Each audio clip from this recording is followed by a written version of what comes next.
Hey, Blue Splat, how's it going? Welcome.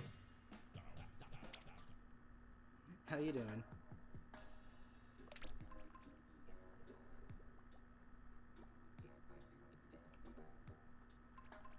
Let's see, what weapon should I use?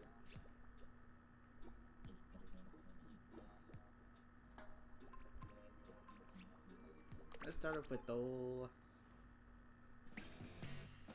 reliable.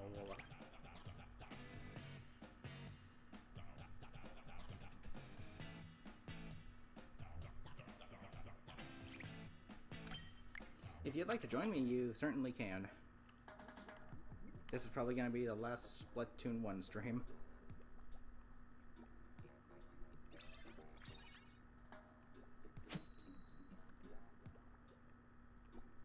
Before Nintendo does the no-no and shuts the servers down.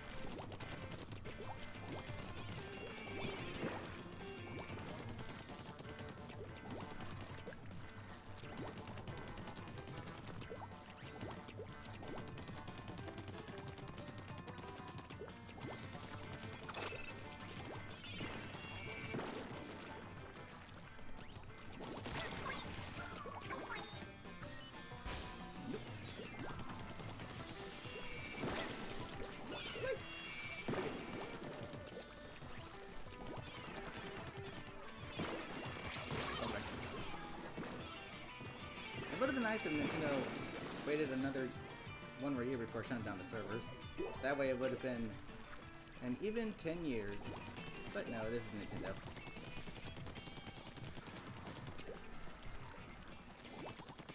They don't care. J5, how's it going? Welcome. How you doing?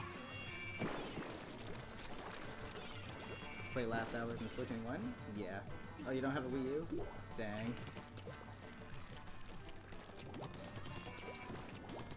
Oh, you can only play stolen mode on modern PC. Oh, that's better than nothing. But yeah. It'd be nice if Nintendo would just port this game to the Switch. That way it would get the recognition it deserves, like actually. Because the marketing for this game and the Wii U in general was pretty bad.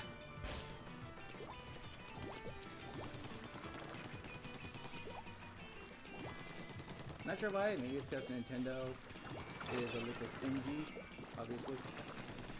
But jeez.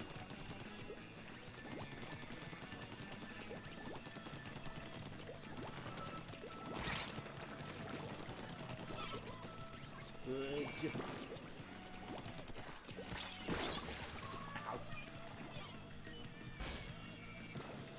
But yeah, sure would have been nice if Nintendo would have waited until next year to put down the servers for this game.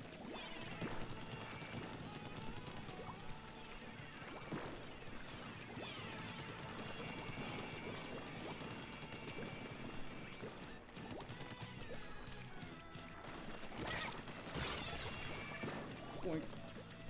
Jeez, I have the Wii U gamepad hooked up to a charger right now because the battery life on it is pretty darn bad. So it's kind of hard for me to use the motion controls to adjust my aim.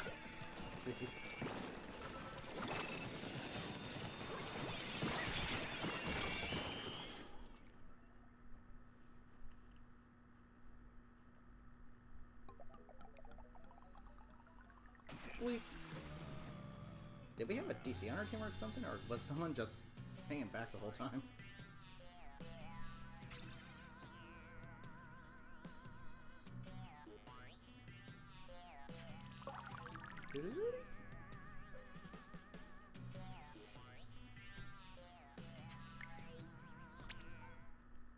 But yeah, if anyone here would like to join, you certainly can.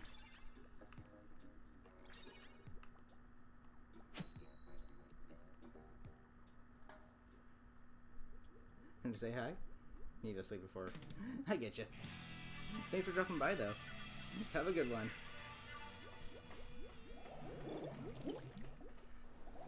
We have 3 wasabi shots.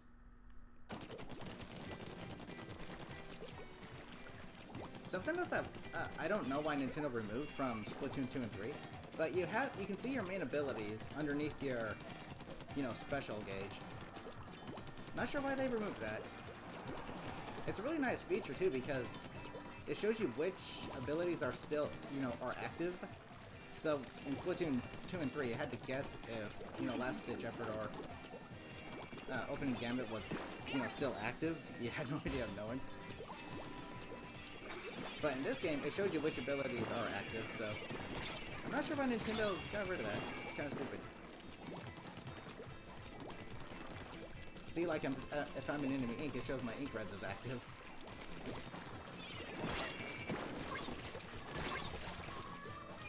Yeah, I don't know why Nintendo got rid of that. Got rid of this feature. It's kind of dumb.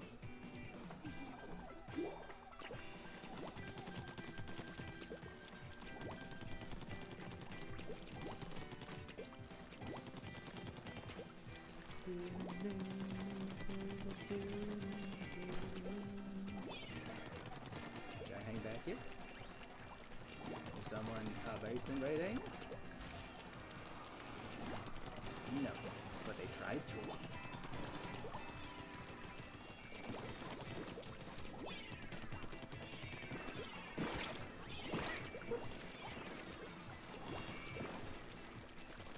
Nope, see ya.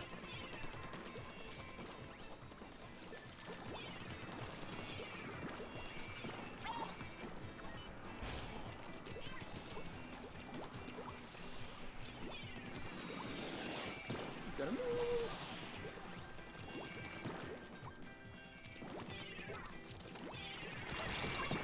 Ow. Hello.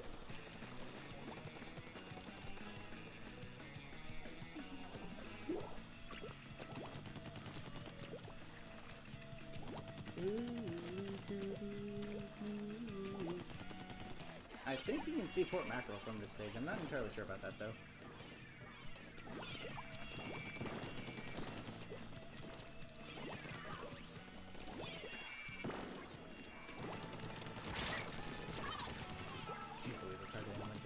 Your gamepad hooked up to a charger. Hey Phoenix, welcome. How's it going? How you doing?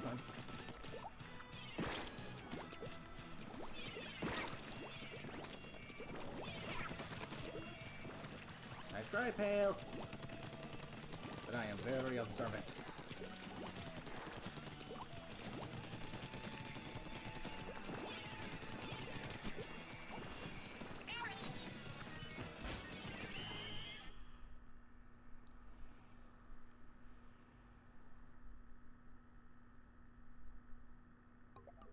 Looks pretty even. Pretty close, yeah.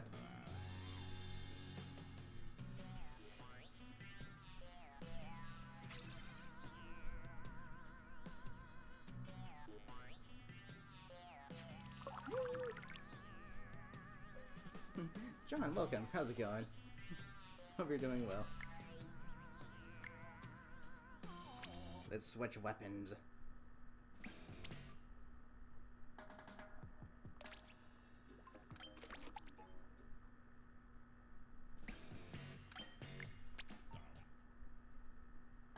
And John, how's it going? Welcome. How you doing?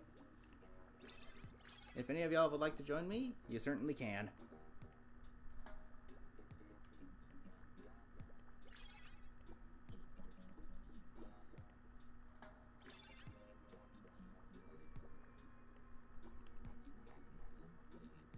Yeah, I'm not sure when exactly the servers are getting shut down, but I know the final rotation is kind of dumb, honestly.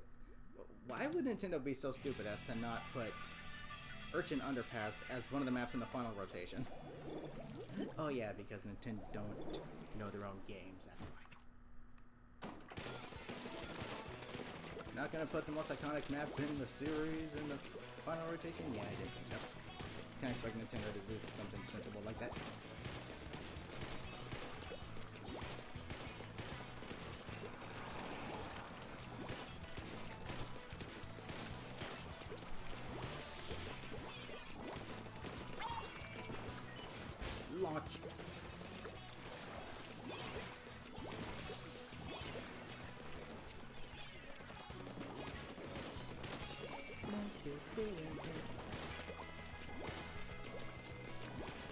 Yeah, I don't know why people think burst bombs on a Slosher in Splatoon 3 would be OP, because it wouldn't. Because I nerfed the burst bombs to Oblivion, and they're made even worse with as much as even one sub of sub-res up.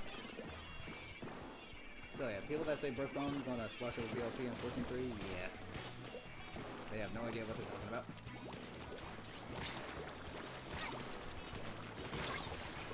It is so hard to aim with this hooked up to a freaking charger. Yeah.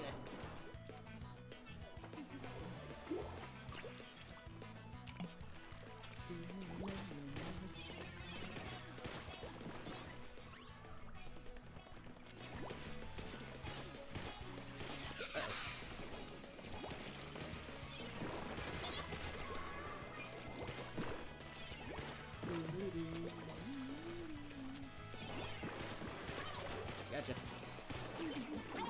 Let's get rid of this charger. Let you them out. So we can make a push.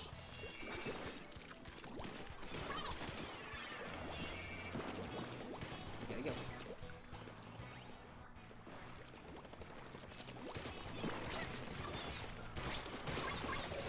Yeah!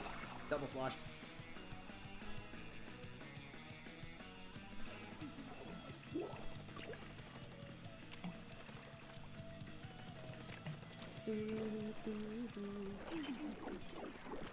Nice, teammate.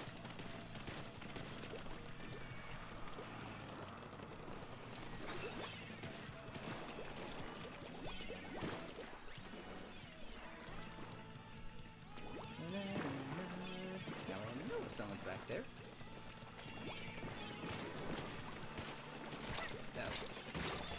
Ouch. Yeah, if you get splattered by a sprinkler in this game, don't feel bad about it, because the sprinkler is actually good in this game.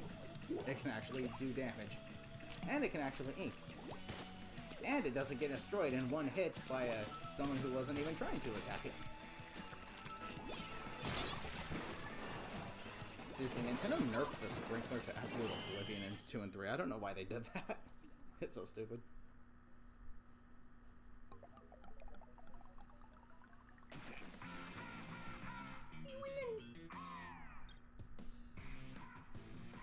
I mean, yeah, I splatted somebody with a sprinkler during Friday stream, so there you go. The sprinkler is actually good in this game.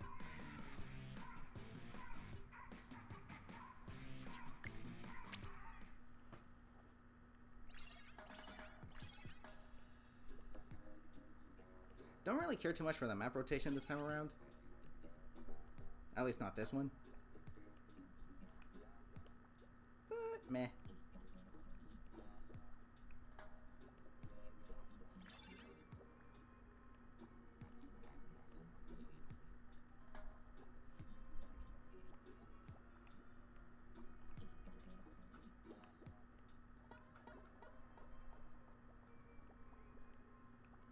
It'd be nice if you guys could watch me do the little squid jump minigame.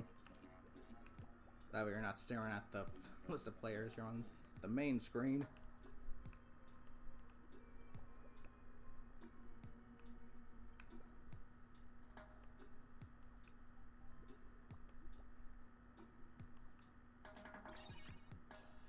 Here we go.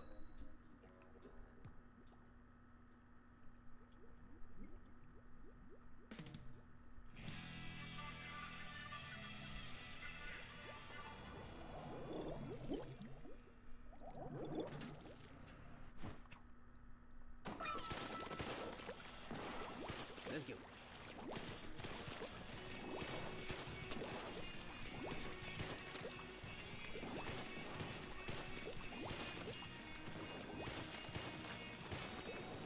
Best map.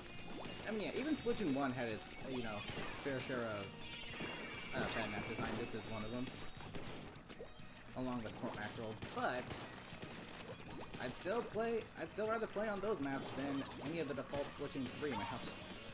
Because at least those two maps actually attempt at flanking routes. Splatoon 3's maps have none whatsoever.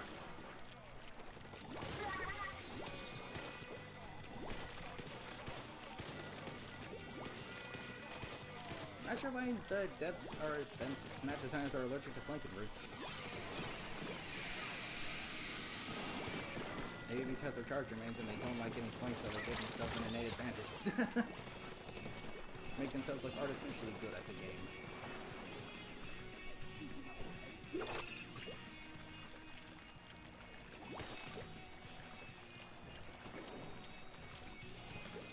Seriously, Splatoon 3 multiplayer is probably the worst.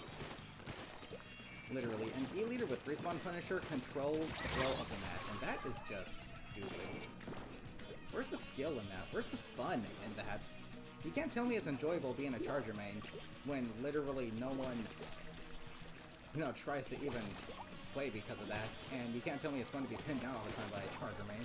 It's so stupid.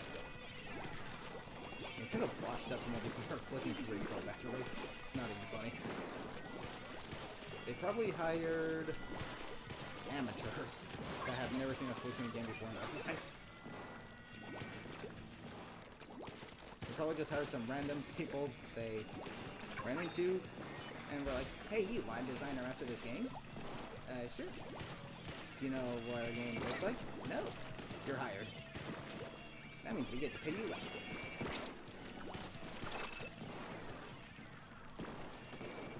Seriously, so stupid.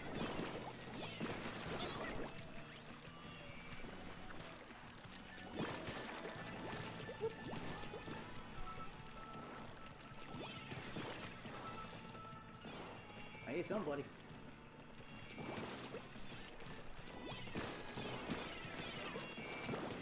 Seriously, you can't tell me the map designers for Splatoon 3 know what Splatoon is. They clearly haven't played Splatoon ever.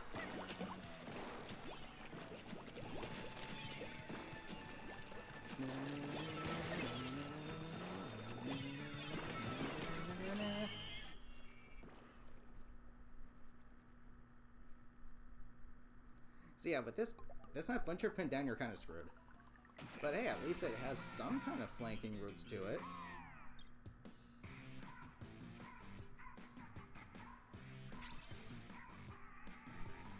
Versus Splatoon 3 maps that have no flanking routes at all.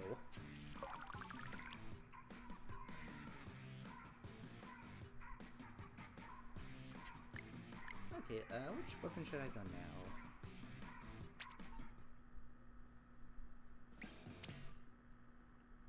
I am not sure. What do I feel like using?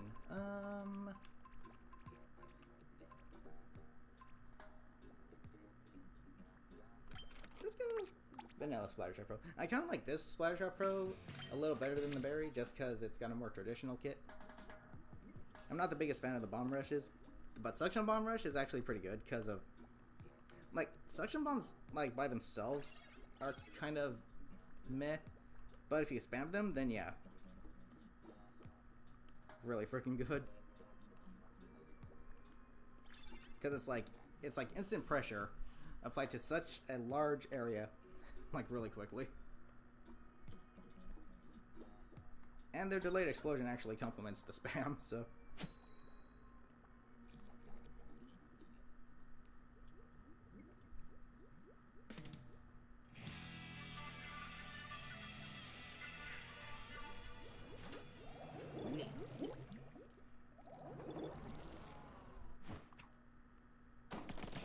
So the Vanilla Splattershot Pro is...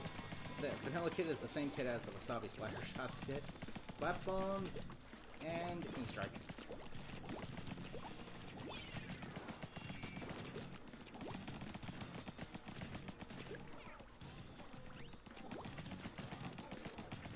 Not sure which weapon this kit setup complements more. I guess it can go either way.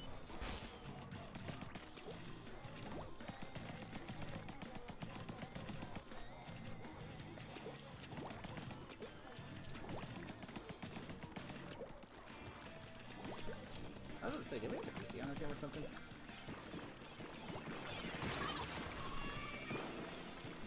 Yeah, it wouldn't hurt to have a little bomb range up with this either, because with the long range that this weapon gives you, bomb range up can be a little helpful as well. Good for creating pincers.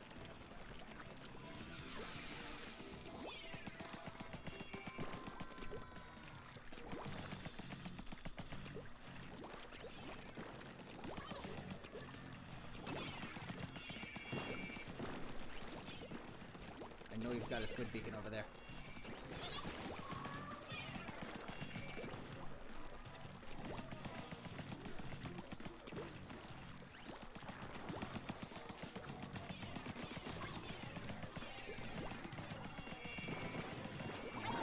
Keep you in the base for just a little longer.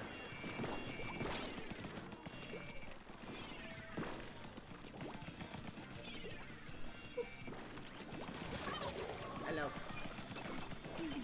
Greetings.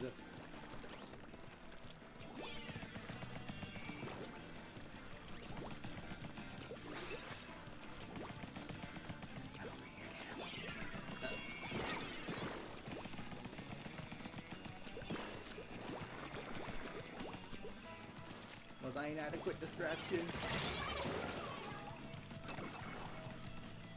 That's why Bum just rolled a little further.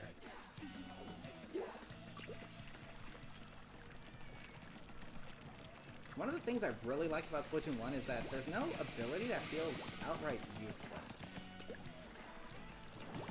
I mean, yeah, some are clearly still better than others. I feel like Ink Res is almost a necessity.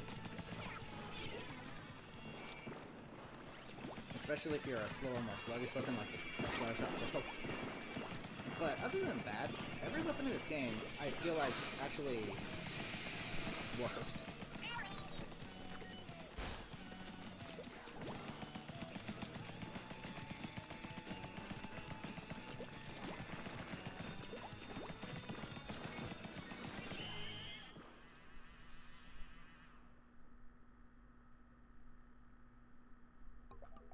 Looks pretty close. It was close.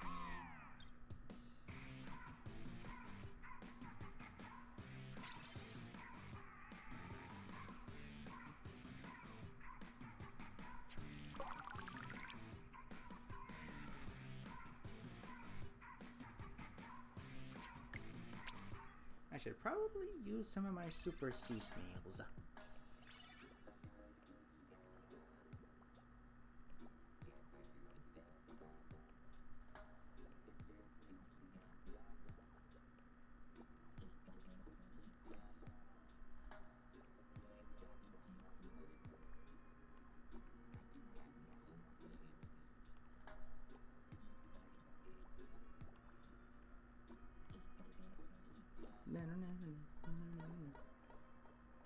I imagine almost maybe regardless of a weapon you're using, the ideal setup is maybe something like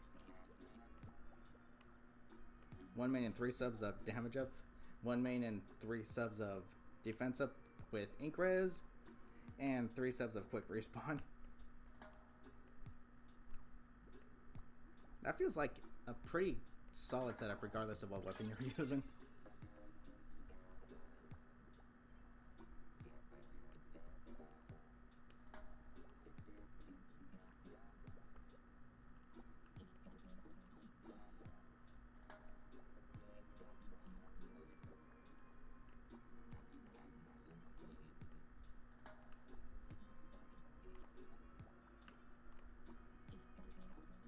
We just need one more player. Let's go.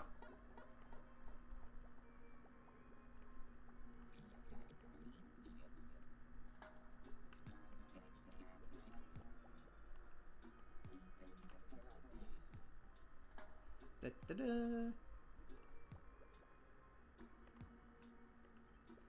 Let's go. Una más.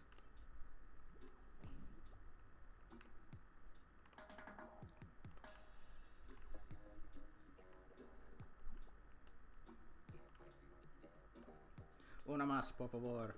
Here we go.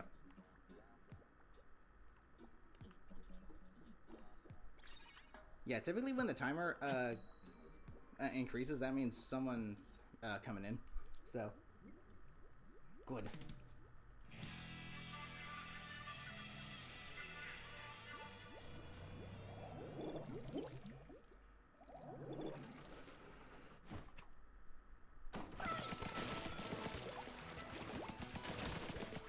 I'm not entirely sure, but I feel like Walleye Warehouse was completely unchanged in Splatoon 2. Where Pump Mackerel was changed up a little bit, but don't know, maybe I just haven't noticed any changes because it's been a minute. Ow.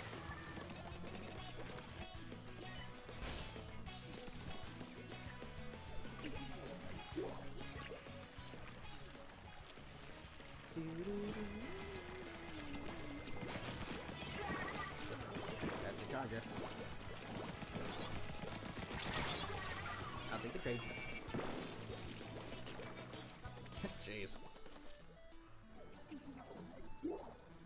That defense up doesn't really do much, but it's so nice to have, I guess.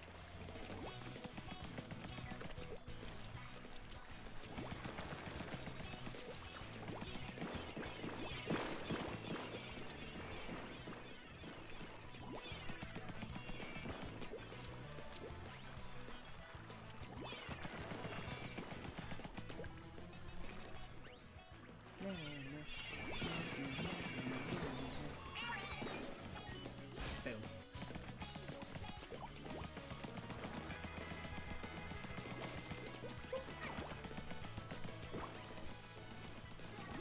Yeah, this weapon isn't exactly mobile, so Ingress helps it out a lot.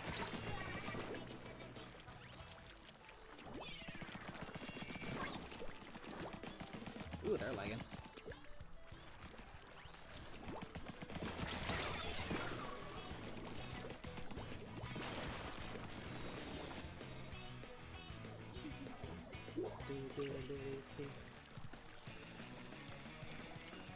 Funnily enough, if you have enough special saver, you can respawn. Like if your special gauge is full and you get splatted, with enough special saver in Splatoon 1, you can actually respawn with your special ready to go.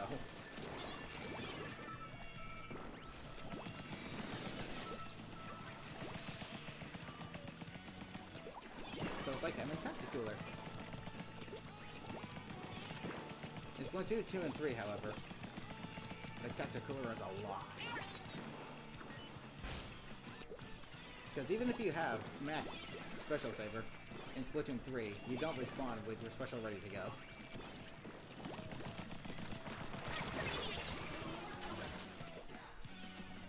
See, that still took me only 3 hits to splat this guy. Defense up doesn't do much. Agent Octo, how's it going? Welcome. How you doing?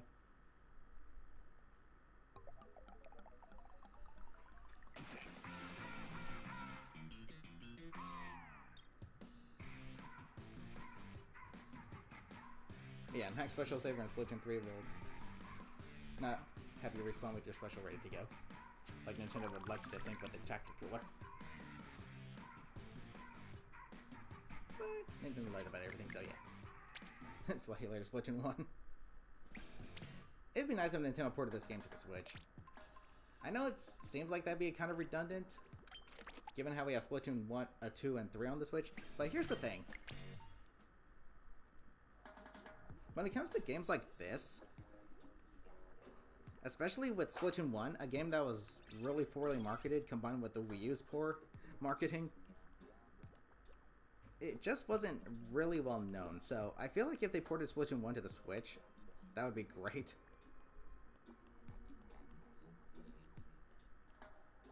That way it could get the recognition it deserves.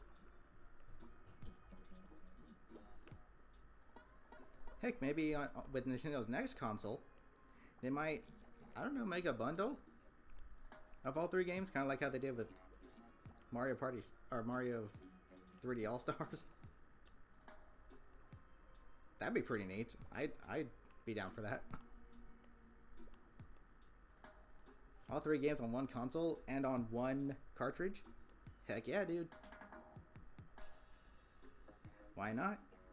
Why not indeed? I don't care if it's the price of all 3 games combined. Yeah, with DLC included. DLC included, like you get everything from all 3 games. I'd totally pay for that.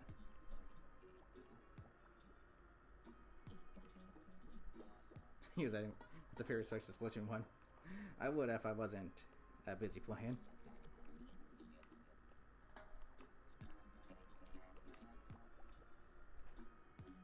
Are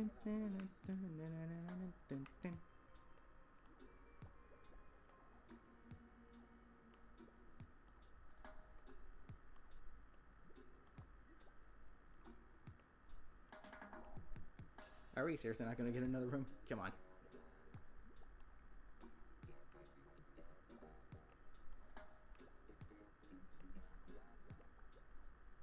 Four, three, two, one.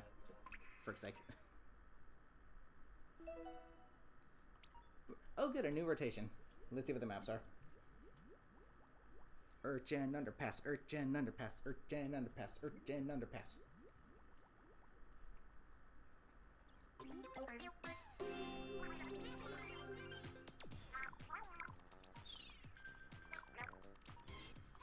Oh boy.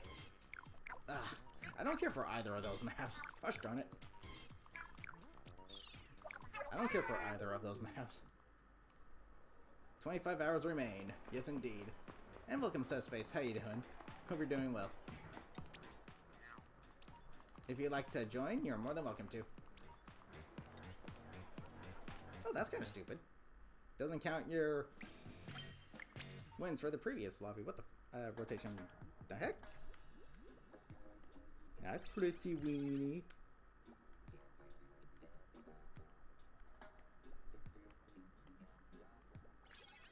Plushies, how's it going? Welcome. And it's never going to experience Splatoon 1. Unless Nintendo ports it to the Switch, which they should do. Better yet, maybe... Okay, actually... Maybe what they should do is wait until their next console to make, you know, like a bundle of all 3 games. Kind of like how they did with Super Mario 3D All-Stars. We have all 3 Splatoon games on one cartridge on the next console. As a bundle. DLC included. You know, Octo Expansion and Side Order. I don't care if that's like $300. I will buy that. I will buy that.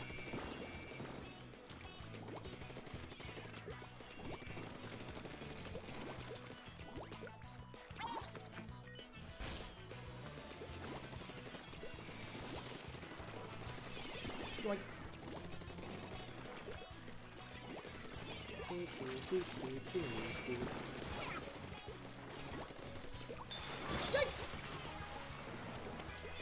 Lols.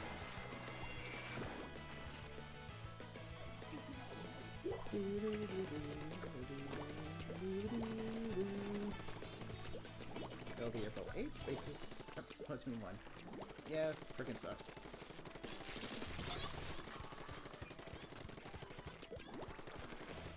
The Wii U's poor marketing combined with just Nintendo's marketing in general at this time kind of led to this game being a little slept on, which kind of sucks.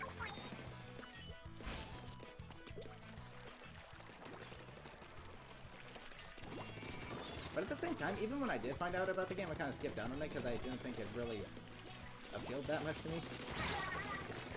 The only reason I bought Splatoon 2 was so I could play with some friends I know. And geez, yeah, I instantly regretted skipping out on Splatoon 1.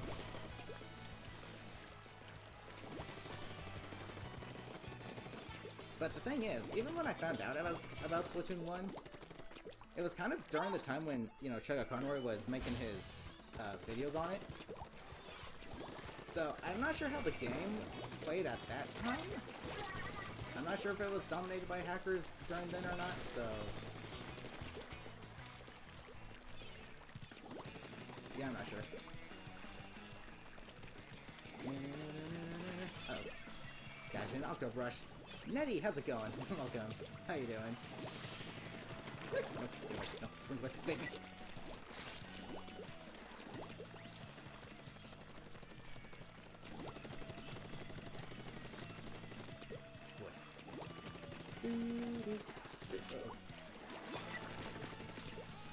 Jeez. 1, 2, 3. Tap, tap, tap. Wait! There's another one. Double.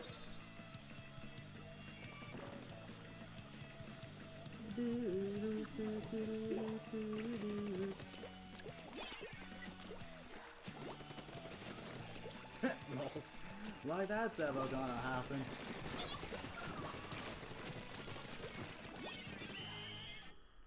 Na na na na na na na.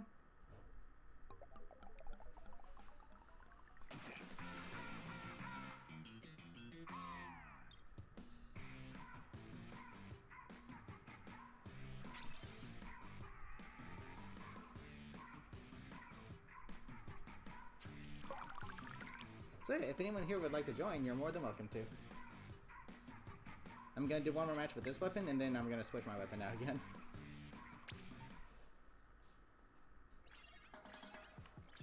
Yikes! Okay, we're good.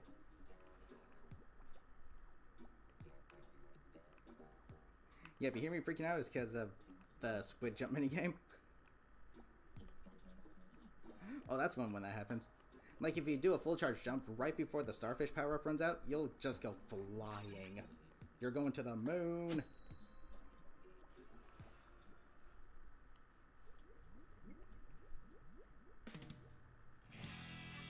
And port mackerel. Not too big on this map.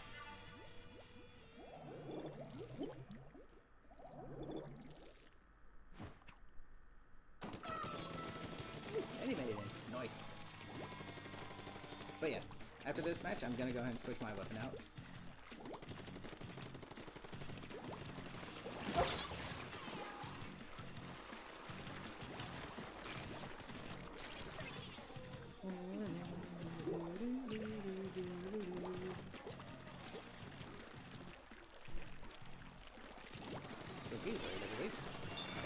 Guys, I'm talking.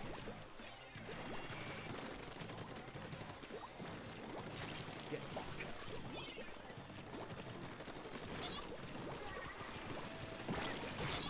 Ouch.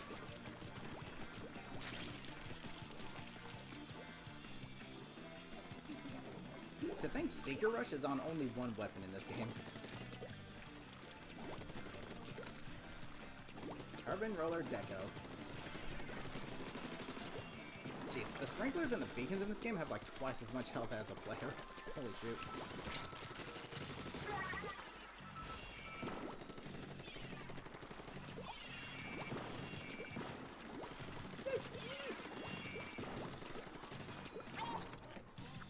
Any of those. What are these things? These moving vehicles are real annoying on this map sometimes. But hey, at least you can climb them.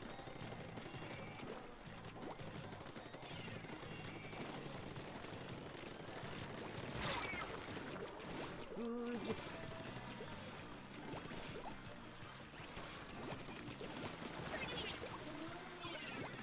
That's a splash bomb.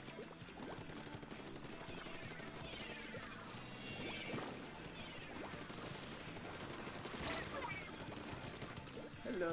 Okay.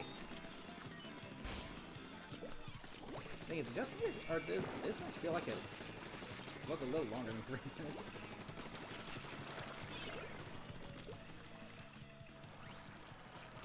This October over here is lagging just a wee bit.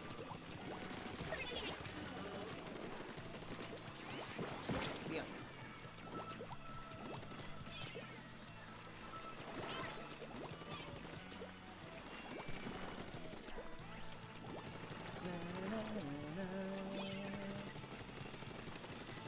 I'm not sure which version of Now or Never I prefer.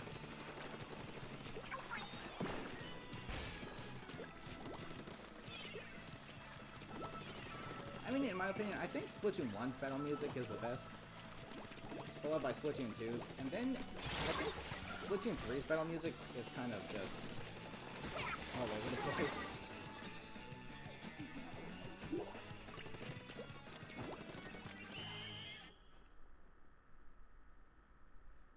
Okay, lobby switching, and if you guys like to join, you can do so.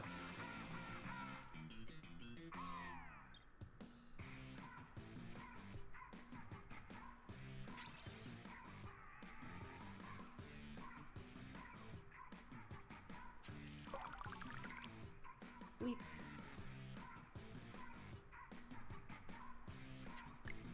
I doubt I'll reach level 38 by the end of this. Only 6 rotations in 1 hour and 7. Yep, left of Splatoon. Okay, I'm gonna unplug this from the charger so I can actually maneuver a little better. What weapon should I use?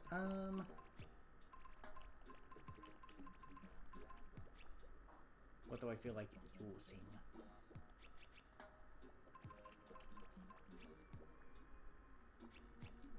Where is the friggin... Ah, here it is.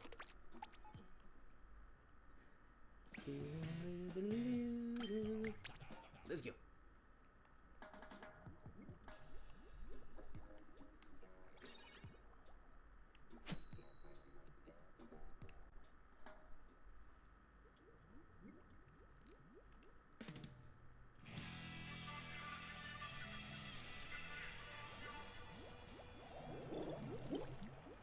I just want to play Urchin Underpass.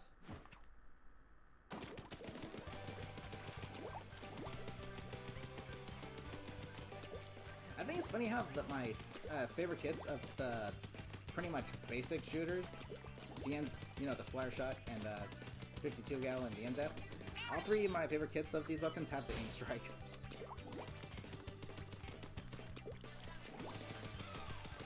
I mean, that works because the aim strike is probably my favorite special in this game. It's not, you know, you can't expect to splat anyone with it, except if they run into it. But it's really good for flushing out soy sauce. There's someone there. There's someone there. It's really good at flushing out backline weapons, though, and inking a lot of turf. It's a really cheeky way of getting a nice little bit of turf by the end of at the end of a turf war. Kraken is fun too, though.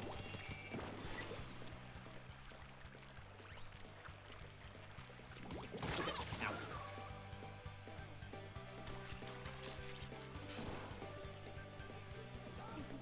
What's this guy like? I landed a charger shot!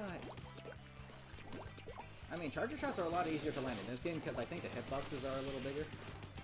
Because there was this time I was using the splat charger, and I was like going ham with it. I was like, dude, how am I getting these splats? Am I good with a charger all of a sudden? And then it's like, oh wait, it's because the hitbox is a little bigger. Okay, that makes sense.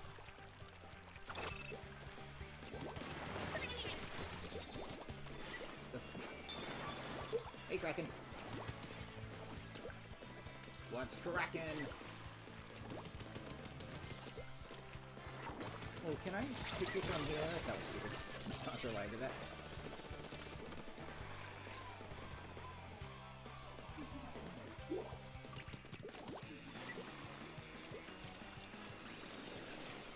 I like how the secret looks like a little... kind of like a little lifeboat or something.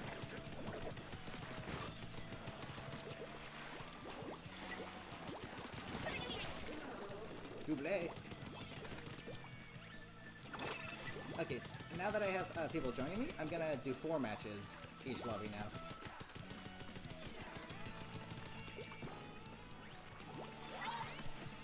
Jeez, the Seeker can target from that far away? Holy fudge. Well, then again, it does have really good travel distance, so...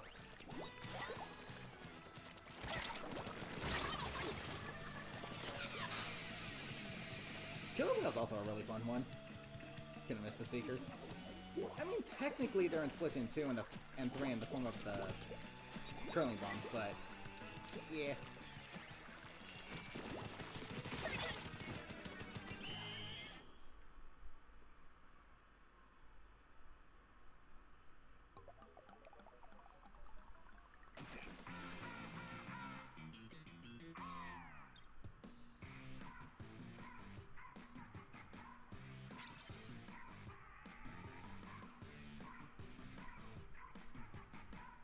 Wow, 2020. Yeah, like the Seeker is a. The Seeker was like split into 2, and one half was the auto bomb, the other half was the curling bomb.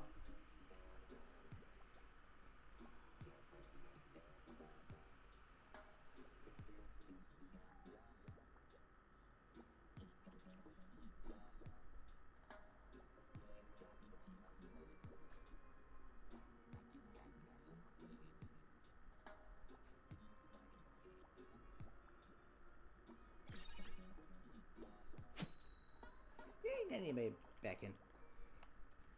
Let's go.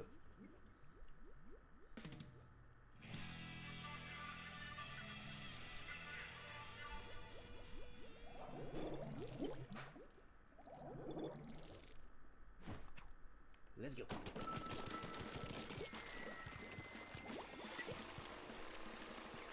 Go, little tugboat.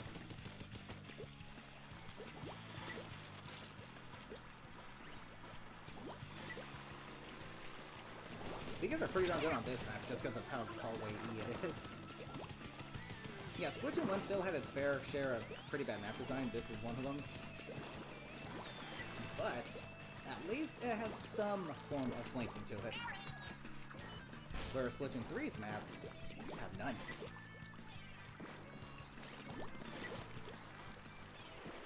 I almost ran right into that thing. Holy fudge. Go, crack on!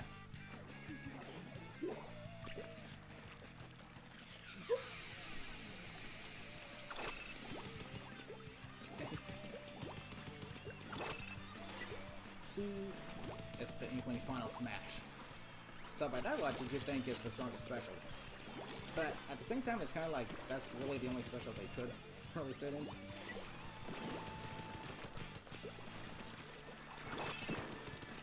Dang it, dude. Gotcha.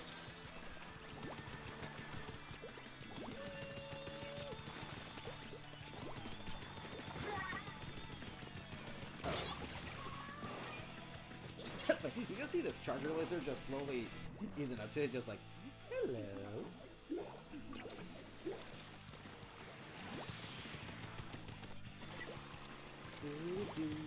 Dude, Spy Attack is probably the best battle theme.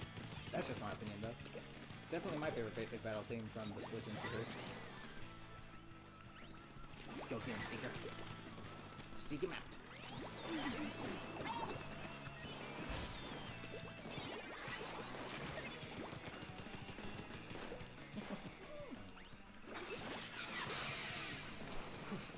Not sure how I said about that, but okay.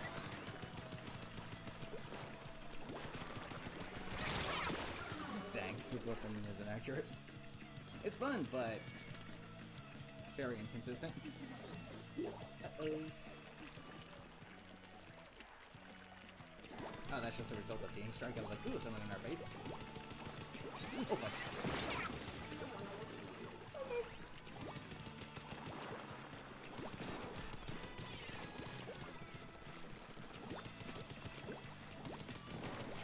Jeez. Wait, what? I got him for you, Nitty.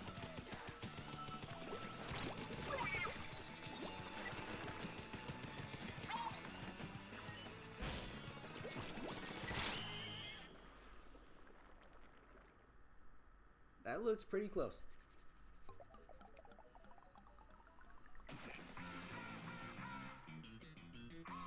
JJ's. Yeah, but here's the thing. Like, again, this map is very hallway-esque, but there is some form of flanking to it, so once you're pinned down, you can probably get out. That's a probably, though.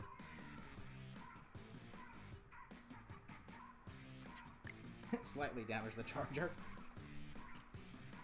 Every little bit helps.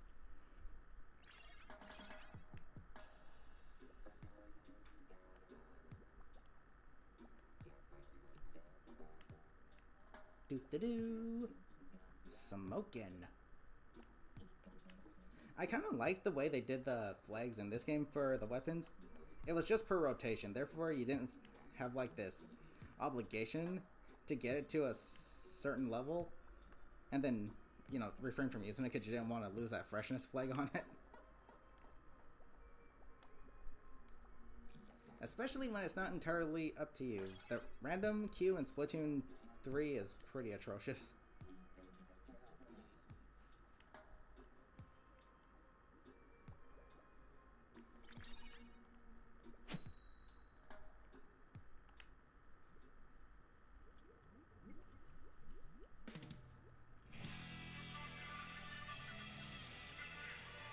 Dang, even the backgrounds are really nice. Holy fudge.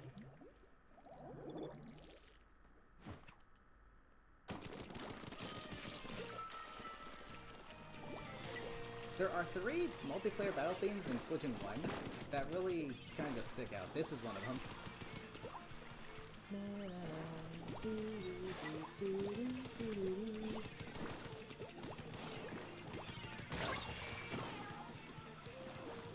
Let's see. A Splat Attack is one of them. This is one of them.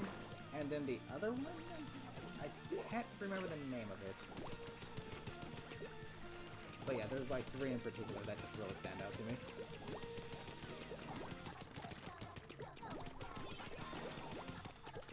Go.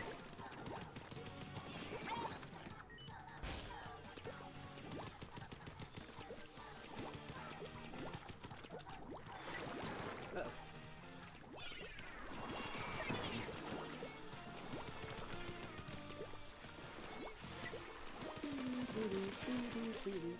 Even splash balls do damage in this game. I feel like every sub-weapon is useful in this game.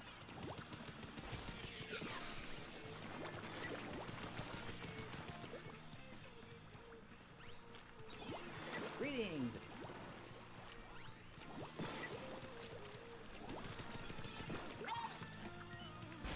Going out. Double Seeker.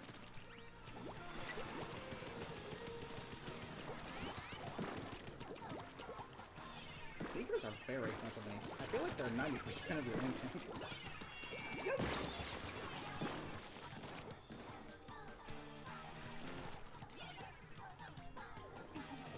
What?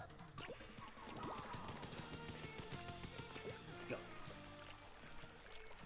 Oops, I'm the only one alive.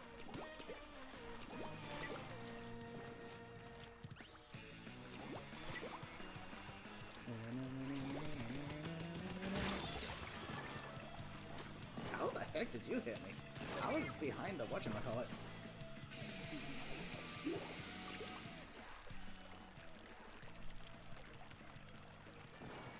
I know the hitboxes are bigger, but I was still behind that wall. What is this, Call of Duty?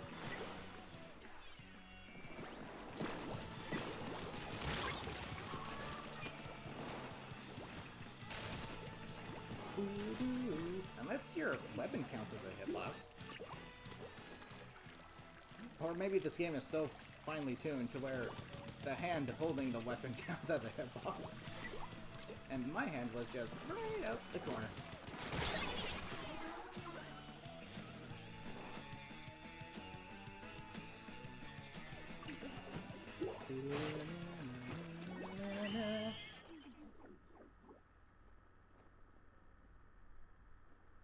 So you're gonna do something?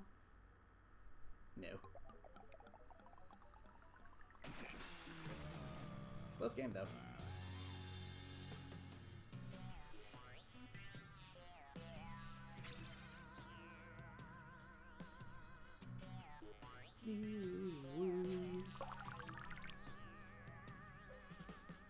Oh, I forgot to use my Super Seasonals after the previous rotation.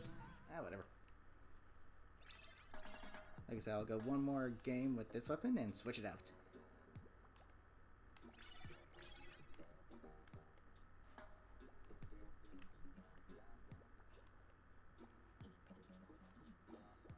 Uh-oh, gimme, gimme, gimme. Opti, how's it going? Welcome. Someone here by Nettie. GG's. And thanks for that.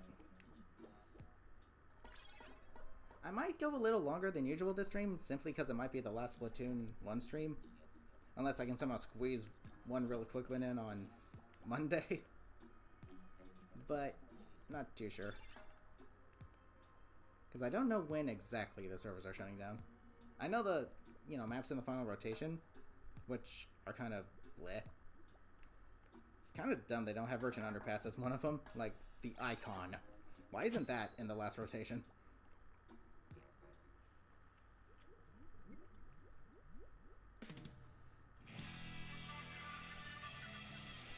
4 p.m. Pacific time. In that case, I could probably do one more string of this.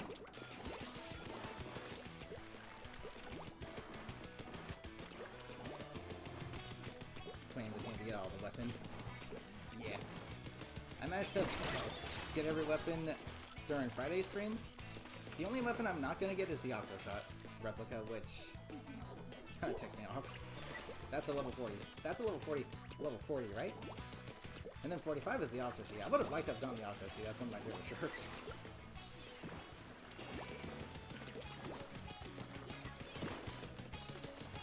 Jeez, look at the shot deviation on this thing when you're jumping. I think that's a little worse than a junior. What the frick?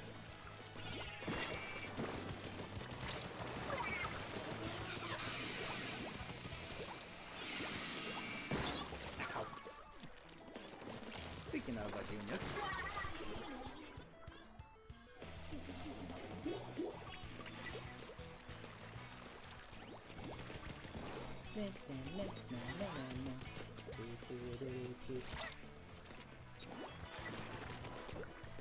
Jeez, I'm just watching that Seeker like, is he gonna get this back?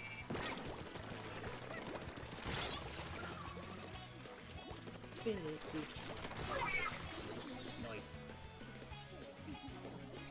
Will it splat? Will the Seeker seek out the target? Let's find out.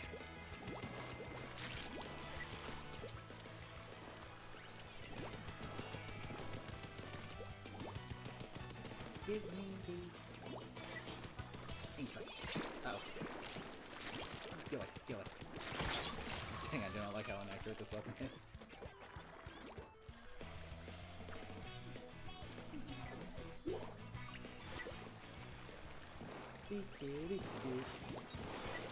That's an Izuka.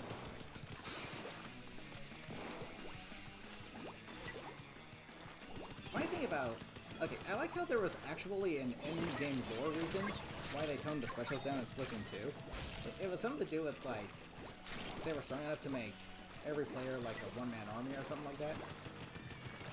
So they toned the specials down, but at the same time, it's like, the fact that every special was OP made them balanced. And to me, that makes this more chaotic than Splatoon 3's chaos theme.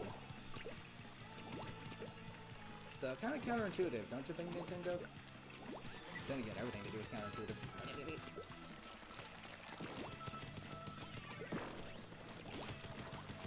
Yikes! Yeah, they brought the Kraken back, but it's nowhere near as good.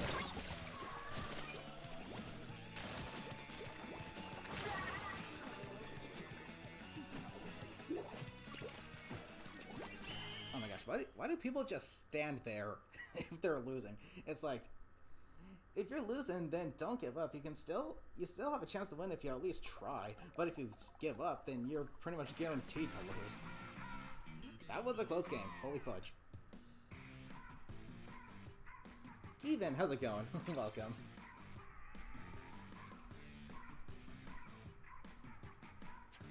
Or maybe they're sending to because I had a DC. I don't know.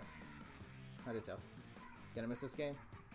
From what little I've played of it, yeah, I mean, I think that this Splatoon game in particular is probably the best one. That's just my opinion. At least from a, you know, as a casual player, I'm saying that. I'm not sure how competitive players feel about this game. Because competitive and casual are two completely different players. Like, what casual players think works, competitive players don't think it works, and vice versa, so... Not entirely sure what the competitive scene thinks of this game, but as a casual player myself, I think it's the best Splatoon game. But that's mainly due to the map design actually catering to the movement the game has to offer. This is a fun weapon.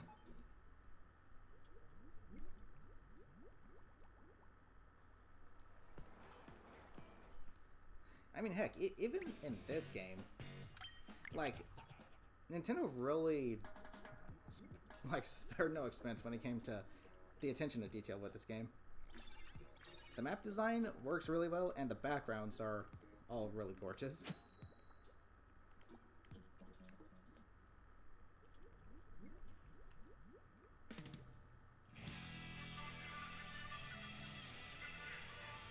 Did we just have a GC? Yes, we did.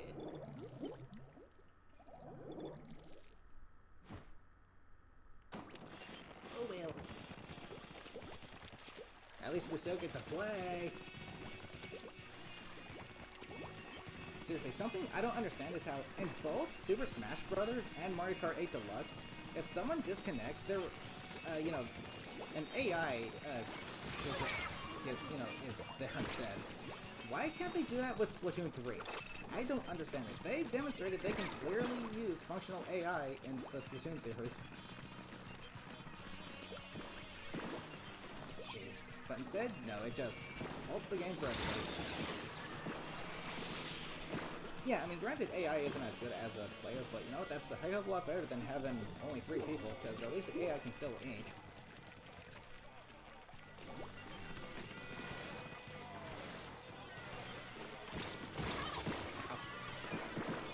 Like, seriously. It's so dumb. It's like Nintendo purposely makes stupid decisions out of spite. It's like they despise their fan base for some reason.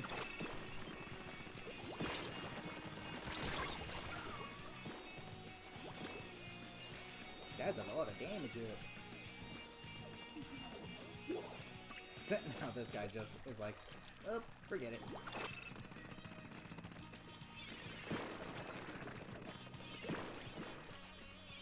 If I can get my Googler.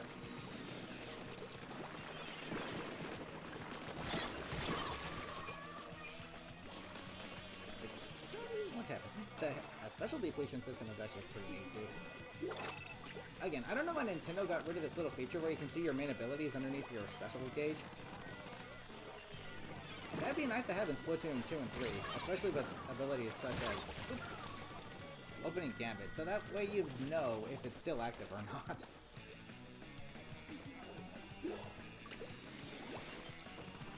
Like I said, Nintendo's really counterintuitive. It's like when they introduce abilities that would benefit from a feature they had in the previous game, they remove it. It's like, why? I'd like to know if opening Gambit's still active or not underneath my special gauge.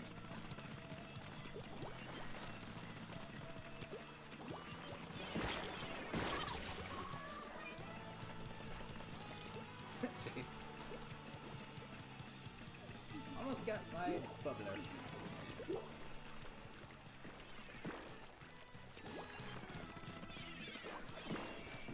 Did I hit them? Yes, I did.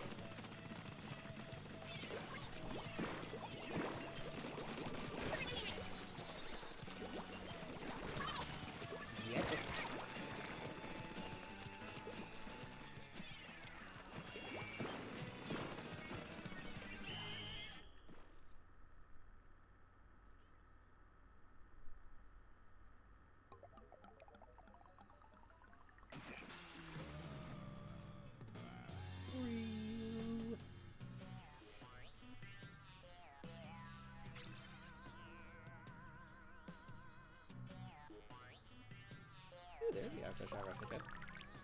That's the only weapon I'm not gonna get. Technically I have it, it's the Tenatech splatter shot, but at the same time, I mean the Ultra Shot is just a cool looking weapon.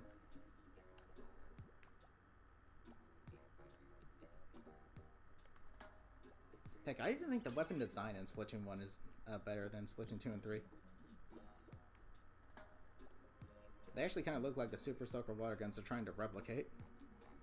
You can see like the bright clear neon plastic and the... Literally you can see the plastic lining on the weapons.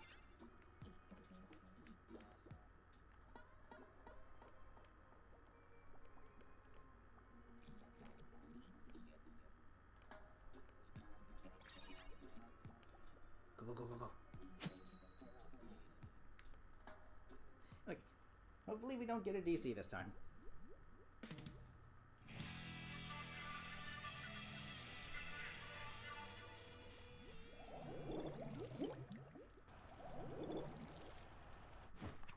Good.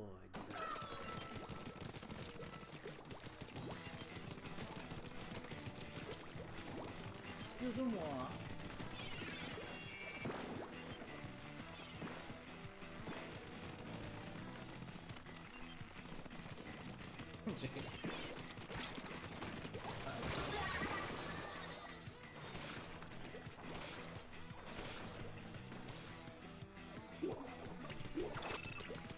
That's fine. You can see it coming before it even happens.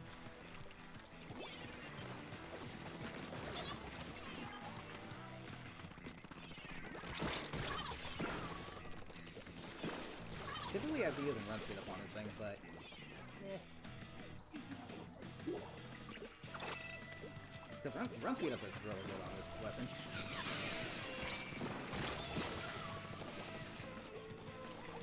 And on the Inzap. So the one thing I don't like about the mini Splatlings in this game is like all 3 kits are already on weapons. Like there's no unique kit to any of the mini Splatlings.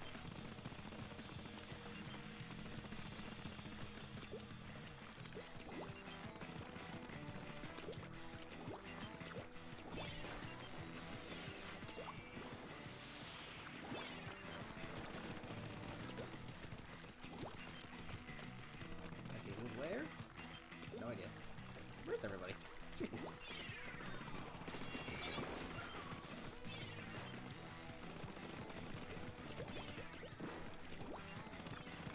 Where is everybody?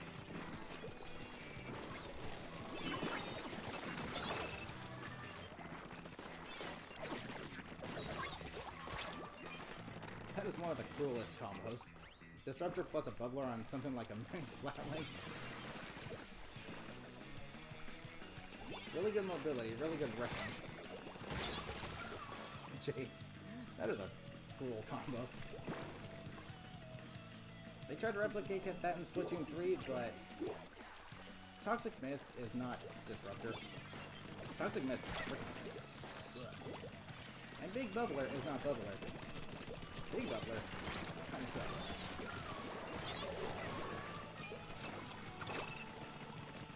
It's nice to have reference kits, but when they don't, when they're nowhere near as good as the kits they're trying to replicate, it kind of just defeats the purpose and makes you just want to use the original ones.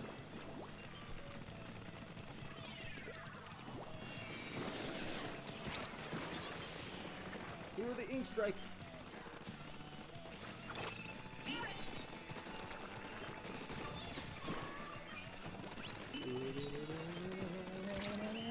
Ooh, almost got him.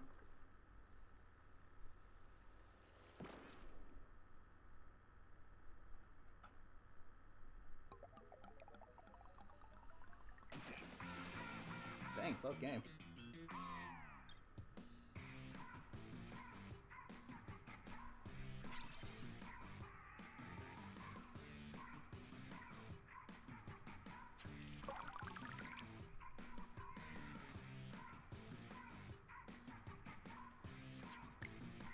Let's see, I'm gonna switch weapons out. What do I feel like using? That's the thing about this game too, like, almost every weapon kit is really fun to use. It's hard to choose a favorite, really. Okay, carbon ruler, not sure if that'll work too well on Port Mackerel, but we can try.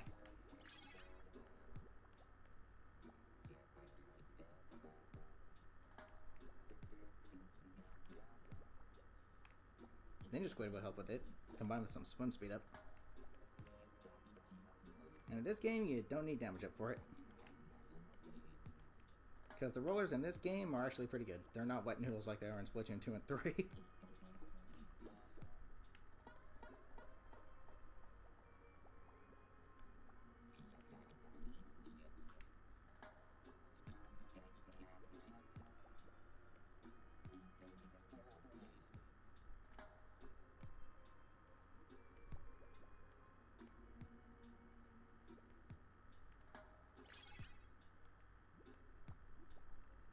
Uh-oh.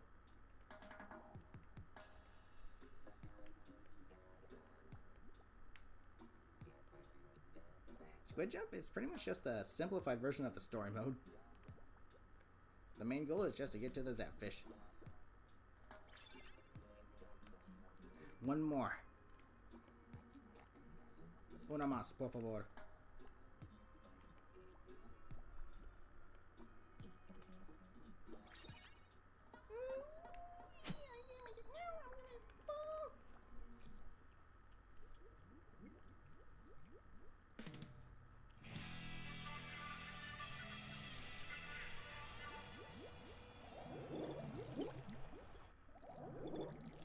Dang, even the rollers look really cool in this game. Something I noticed is that the three basic weapons, the splatter shots, the splat roller, and the splat charger, they all have the same, like, design configuration. Same and color combo in all three games. Which is pretty neat.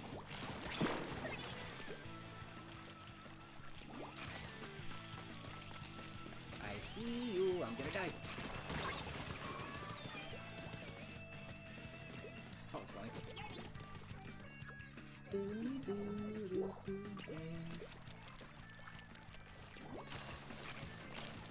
This weapon takes a minute to build up its weapon.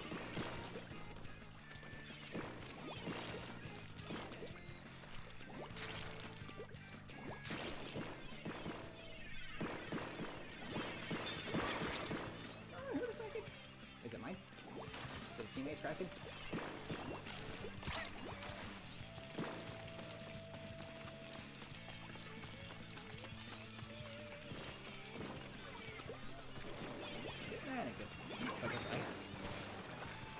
Just barely out of range. Sheesh.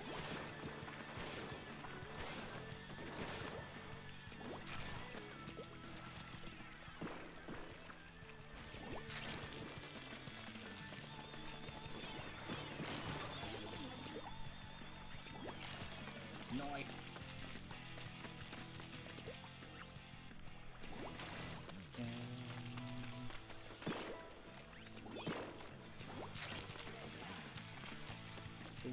Dude, Flash Act is so freaking good.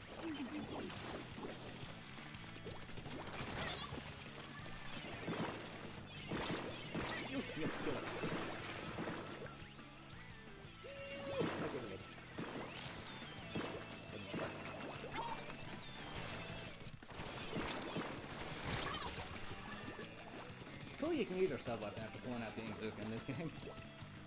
Real nice touch. If you could do that in Splatoon 3, that'd be great.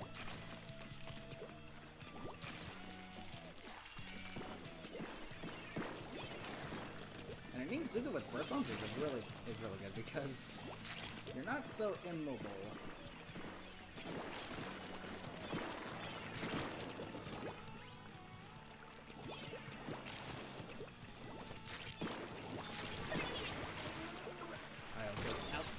Never mind. So like that's tomorrow, then on Friday, Shrek 2 is re-releasing it. What? Shrek 2 is re-released?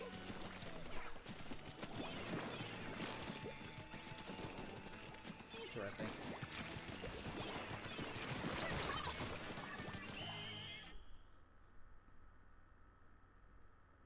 Wonder why.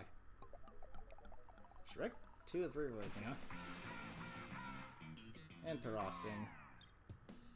20th anniversary, but only for 1 week. Ah. Okay.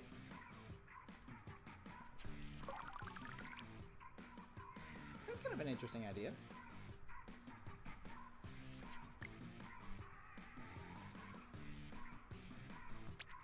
Celebrating a movie's anniversary by re-releasing it. That's actually kind of neat.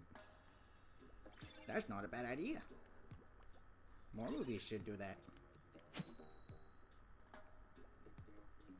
But yeah, it would have been nice if Nintendo would have waited until next year to shut down the servers for this game. That way split, it could have been in even 10 years.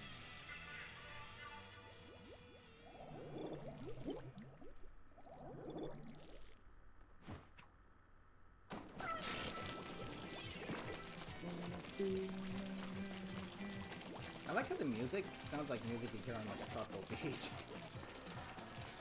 With lots of surfers.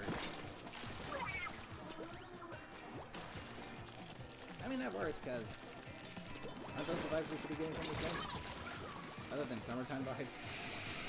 Going out to skate parks, playing in the sun, the super soaker water guns.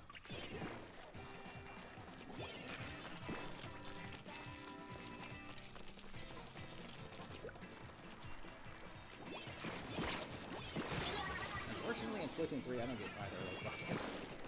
I just get, like, broken down, like, post-apocalyptic city vibes. I mean, granted, this game does take place in a post-apocalyptic world, but at least it's a familiarity, and vibes that you're familiar with. Or at least the vibe you would be getting from the game, given the nature of the game. You're playing as squids with super soaker water guns. It's summertime, and the music fits it. Kill it, and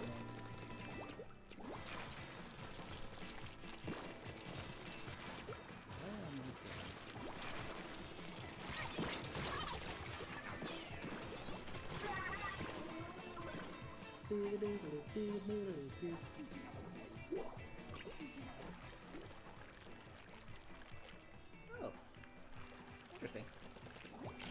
The attention to detail on the maps themselves are really good too. I know y'all there.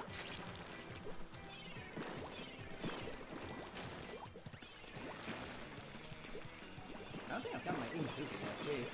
This special takes a minute to build up, don't it?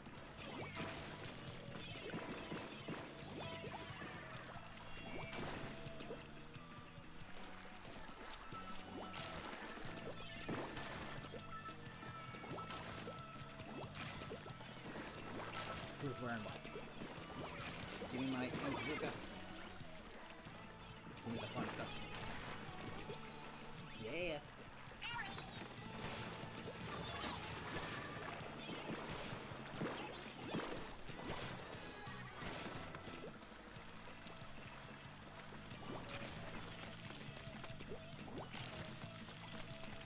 Stick to the corners.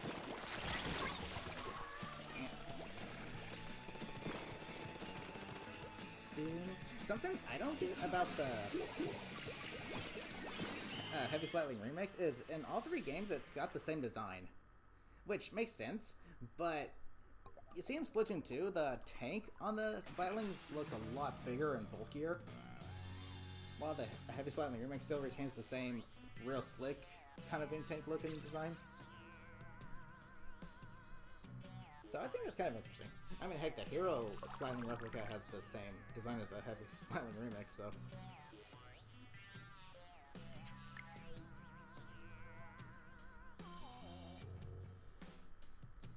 It's not Splatoon 3, though. It might be soon. Keyword being it might be. If Nintendo does not bring back Sheldon's picks or third kits for the weapons, then it just shows they clearly have no intention to satisfy the customer.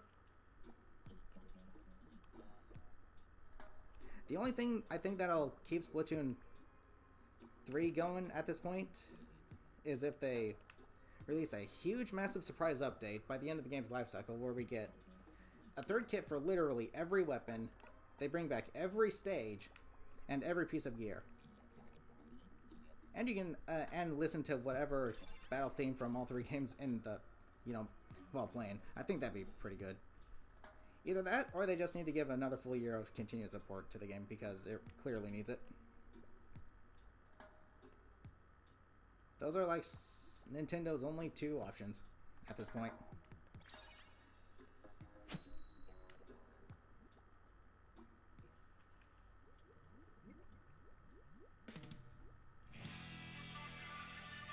Port Macaroon.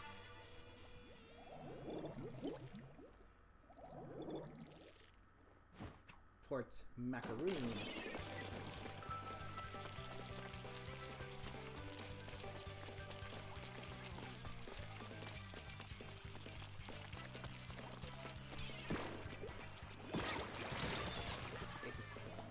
Ninja Pawn, how's it going?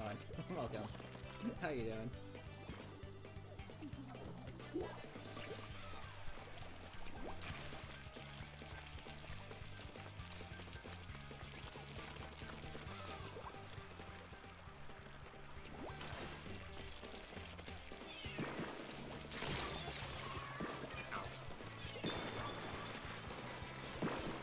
I wonder if you put enough damage up on the carbon roller, it'll be able to one-hit while rolling.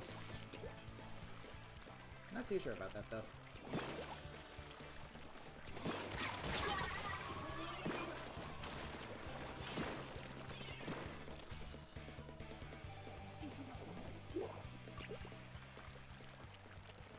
server shutting down soon? Yeah, Nintendo's gonna shut down the servers tomorrow for the 3DS and the Wii U. How did I not get that? Thrice! But yeah, Nintendo's gonna be shutting down the 3DS and Wii U servers tomorrow. So, yeah. It would have been nice if they waited at least one more year to make so that Splatoon 1 could reach 10 years.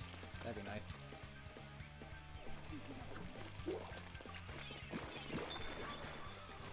You can't touch me. So I'll just annoy you.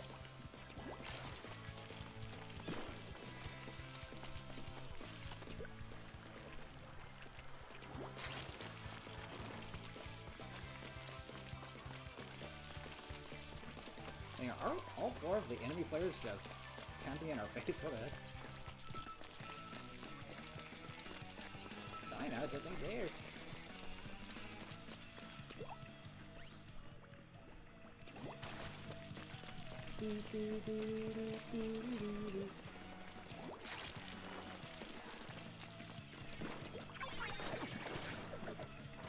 What'd you get?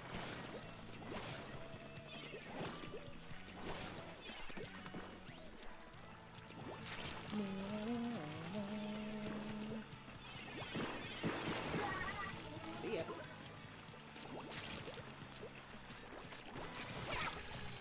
Laters.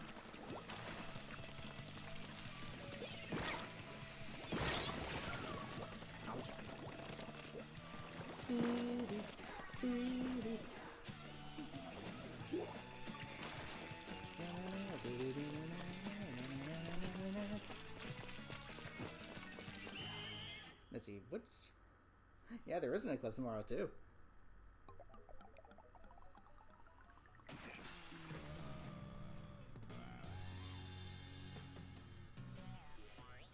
Let's see.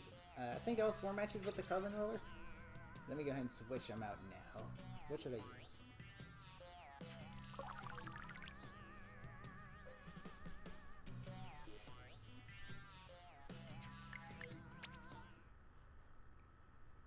What should I use now? Let's see.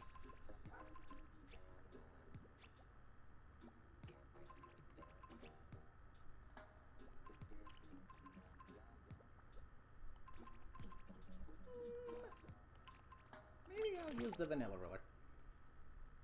Let's do some killer whale. Surprisingly quick to get with this weapon as well.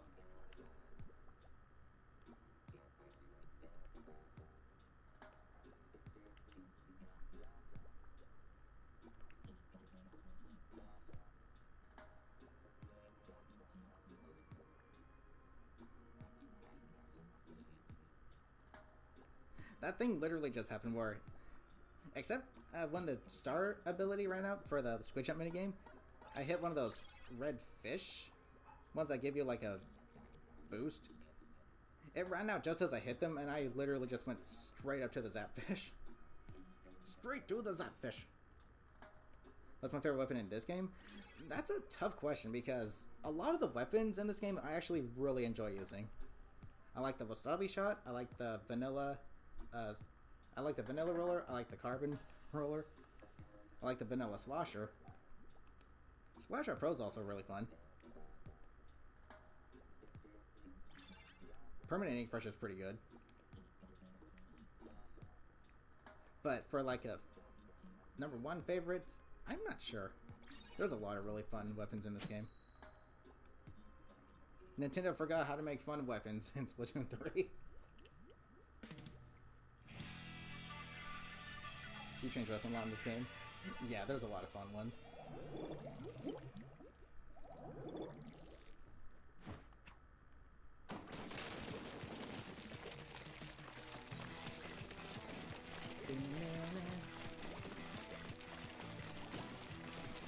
I'm going this way.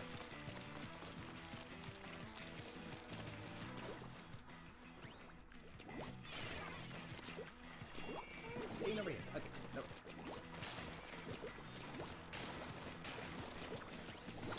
How are you still not splashing?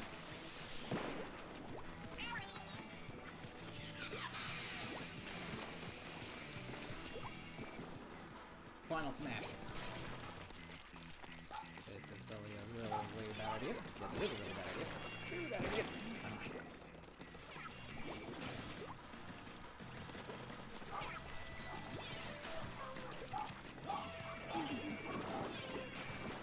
Got the charger.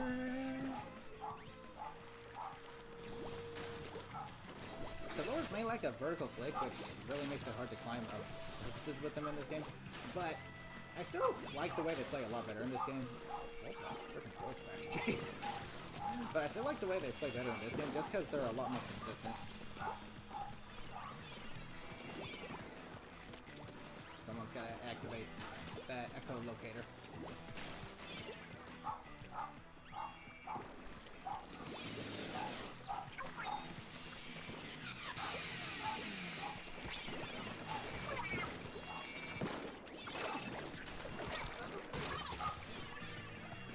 First game you had? Only have a Wii that's your home console. Jeez. Can you join? Yes, you can send. I'll pin my Nintendo Network ID to the top of the chat so you can go ahead and send me a request and you can join us.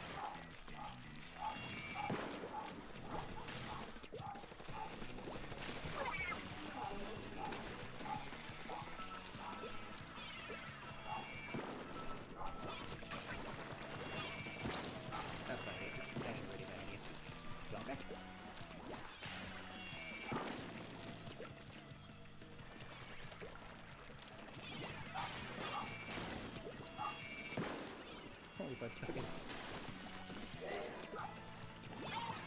No, don't let me get it off first.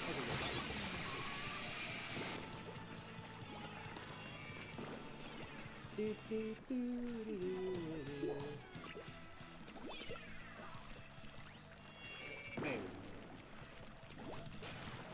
Oh, no, let me get you. Suction Monk. Yeah, I think Suction Monks were the best in Splatoon 2. Just because they actually had a way to compensate for their slower detonation time. They had a much larger blast radius and did much more damage. In Splatoon 1 and 2, they were kind of meh.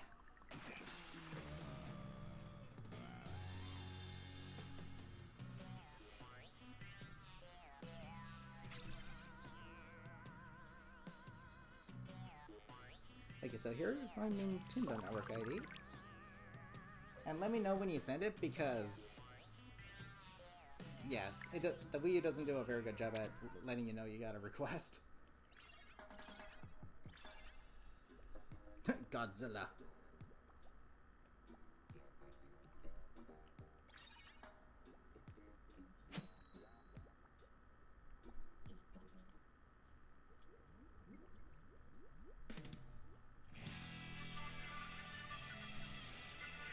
I wonder what other maps we can see from here. Literally, one of the biggest reasons I recon stages is not really to learn new routes I can hit with specific weapons, but just to check out the view, see what it looks like. And yeah, these maps are by far the best in the Splatoon series, just visually and, you know, the way they play.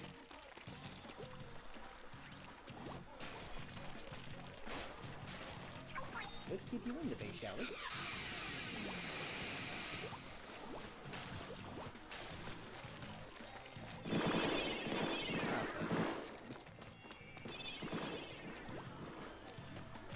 Serious way.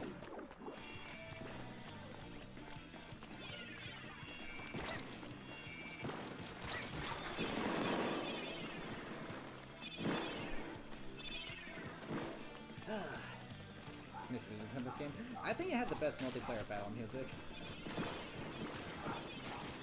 It actually gives you, like, you know, tropical resort beach vibes or summertime vibes.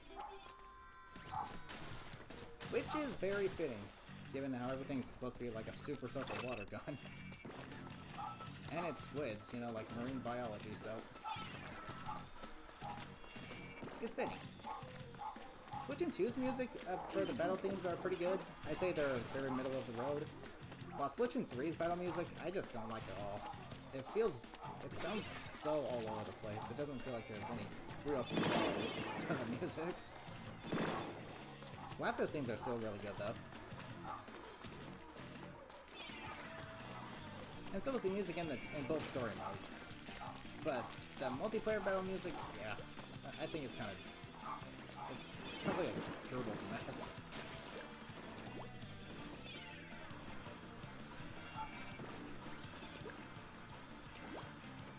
I'll be leaving this lobby to get out of here after this. Go away. First map added to this game post-launch, like 1 or 2 days into the game's life, alongside Splatoon and F85. Yeah, Splatoon 1 had a much more steady update cycle. It had the least amount of content at launch, but that's not necessarily a bad thing, because that means you'll have a more steady, you know, update cycle as a result.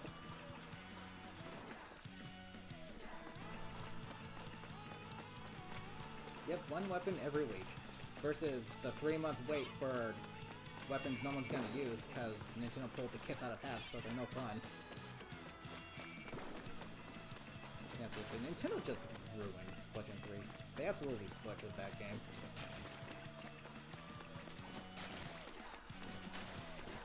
The only real nice things about it are the quality of life changes, but that's quite literally it.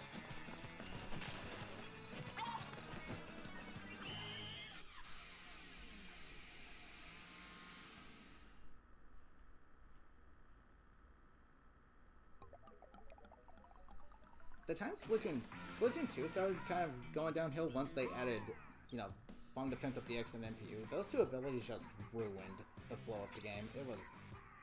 that sucked.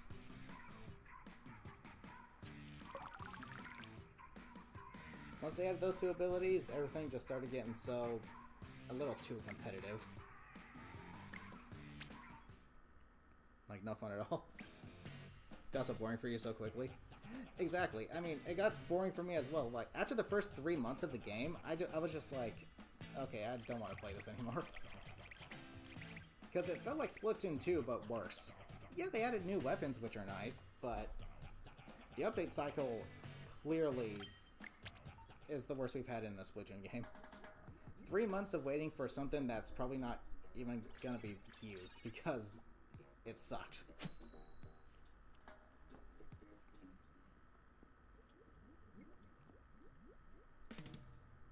So if Nintendo does end up making a 4th game in the series, I'm gonna have my expectations at an all-time low. I'm not expecting to be blown away or dazzled. I'm just gonna expect, like, okay, I'll play this game for 1 week and then immediately get bored of it and not want to play it anymore.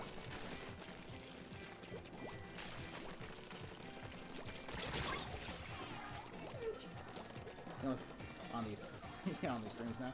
The only reason I hop on Splatoon 3 at all is just to get the daily win bonus every day so I can complete the catalog.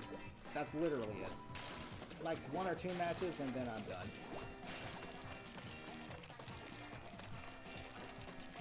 I mean, it doesn't really help that there's no real differences made to Splatoon 3. So it feels like the same game we've been playing for quite some time now, but worse. Because the map designs are just absolutely atrocious. Not only do they play garbage, but they look like garbage. The backgrounds are just barren wastelands, like out in the middle of who knows where. But I will admit, a nice touch they have on Scorched Gorge is it's the only map that you can see like the you know, respawners from Splatoon 1 and 2 on that are covered up by like some kind of, I don't know what it is, but there's a nice little touch of lore there. But that's literally the only interesting thing about that stage. The only thing interesting about it.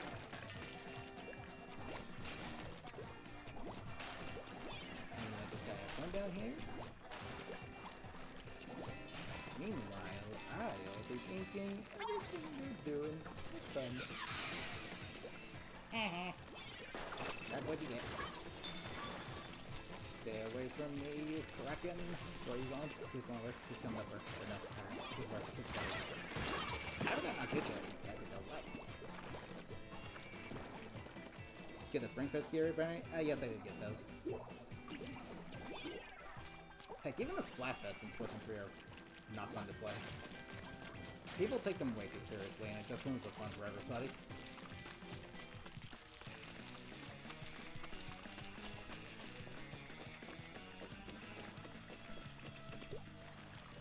synced this part yet. Okay. I'll do it.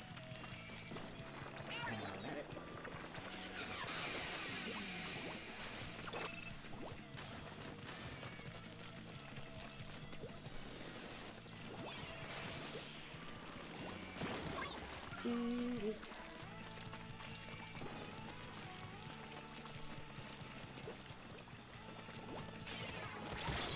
How on earth did that not fire?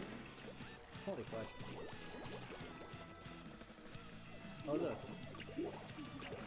Yeah, the 10 attack is literally the wasabi shot, but not as good because dry strike is not as good as wing step in my opinion. It's better for splatting people, yeah, but like, I don't know. That's like a callback hit done right.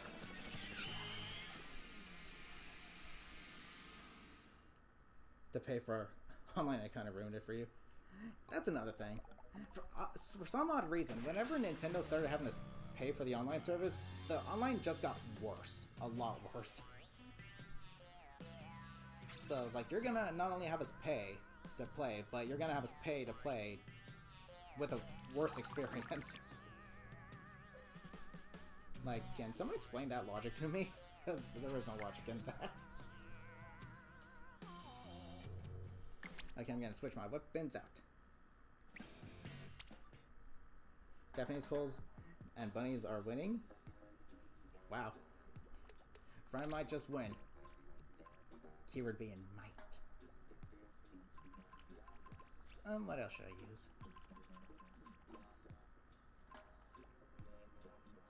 You know, let's go basic junior. Why not?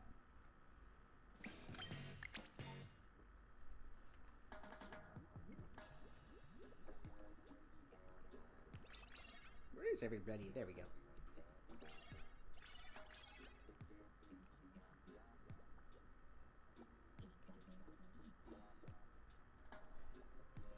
Sony charges $80 a year, but with that you get at least 3 free games per month. Online service, cloud storage for all games, and discounts on the PlayStation storage. Very fair price. I mean, admittedly, having access to something like a library of Nintendo 64 games, like classic games, that's nice too, but at the same time, it's like very limited with the games you get.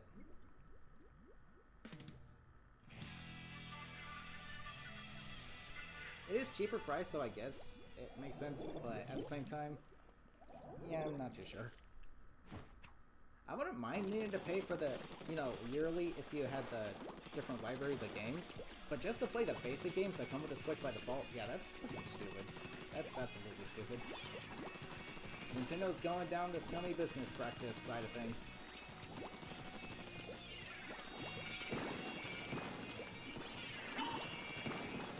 Oh, you have a bubbler? So do I. It only takes 100 shots to splat with this thing, but it's still pretty good.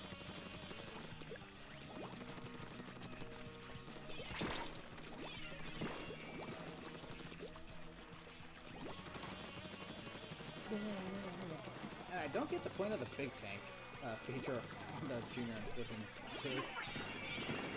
Like, the Junior is the last weapon that needs extra range. It's the most ink-efficient weapon in the entire game. Like, ouch. In the entire series. I get back to Splatoon, but you feel like if there's so much you missed, it would be so overwhelming. Let me put it this way, you did not miss much at all. However, Side Order has been out for a month now, and that's actually worth trying out. But yeah, there's been no real improvements to the multiplayer at all. Nintendo says they're making improvements to it in the patch notes, but yeah, nah, I don't see any of what they're saying to be in there. Nintendo lies about everything, just like they did with Mario Kart 8 Deluxe. They said that if you're not being targeted by the red shell, but it's someone behind you, then you won't get the indicator. You still get the indicator, even if it's not targeting you. So yeah, I don't think Nintendo is being honest with any patch notes they put out for any of their games. It's either that or they don't bother testing it. They just say, yeah, we fixed it, we're not going to see if it works. There. But either way, yeah, it's working. Nintendo's just gotten so freaking lazy. as little effort as possible for as much money as possible.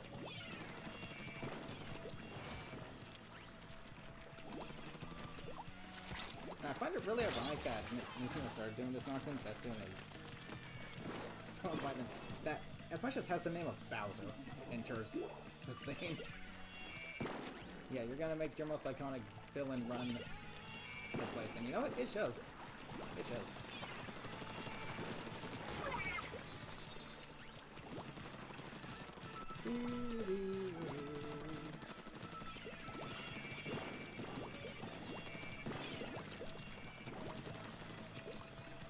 It's from Bowser.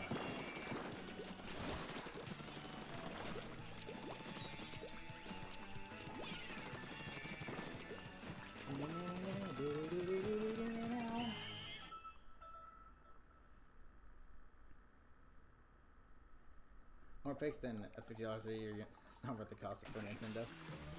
No, I wouldn't think it is either. Jeez.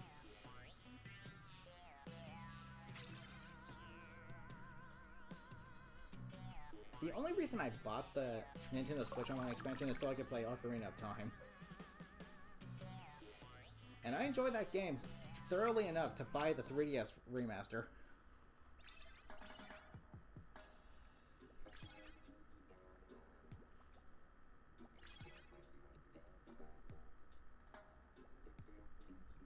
What surprises me though is Ocarina of Time is has more content in it than some modern day games do. And that was on a Nintendo 64 console. Like, jeez.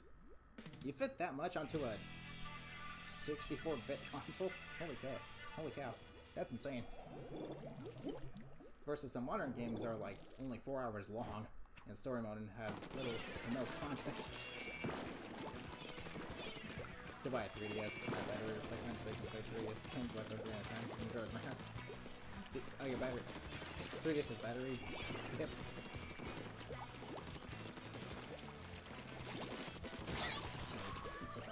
Come on, Junior, do something. Dang, you cannot spot this fucking effectively. What's everyone doing here anyway? It looks like a squid party. Man, I don't play public matches to squid party. I play public matches to play.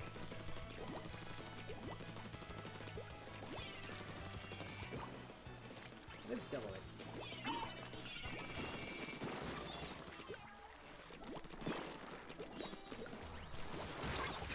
Hello.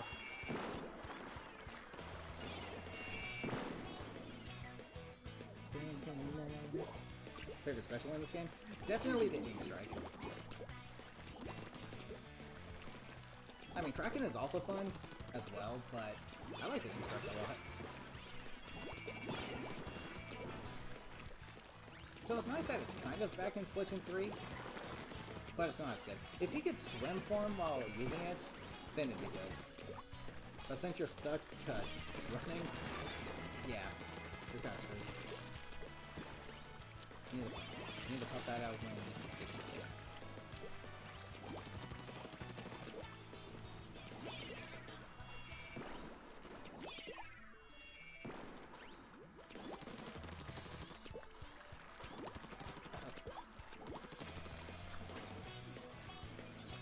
That's your favorite too? Love getting special charges with it. Yeah, seriously.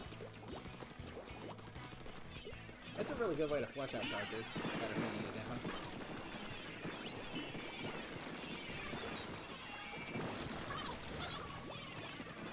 Jeez, dude. What's happening in this match? What is happening? Is the enemy team just squid partying or something?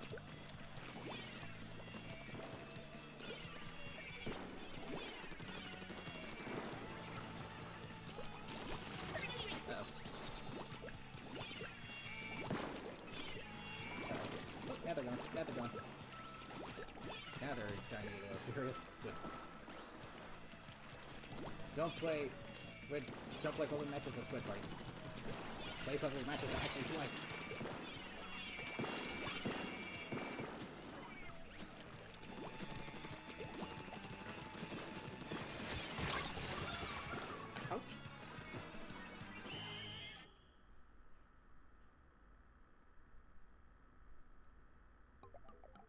See, how long is it? Dang, it's all...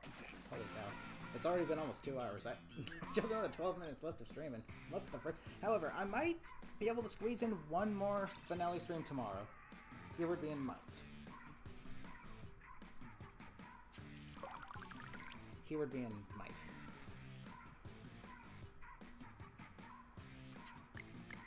Okay. Again, if anyone here sent me a friend request, please let me know, because the Wii U doesn't do a very good job at letting you know. Like, it literally just has a little home button on the gamepad, flash, but who's gonna notice that while they're playing? Seriously. Who is going to notice that? In case you don't get time tomorrow, do you want to give a final before the stream ends? I probably should, yeah.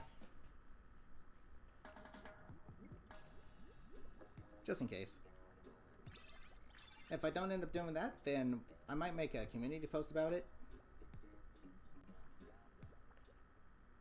But no, I think I'll give a more, you know, thoughts and kind of how I feel about this game.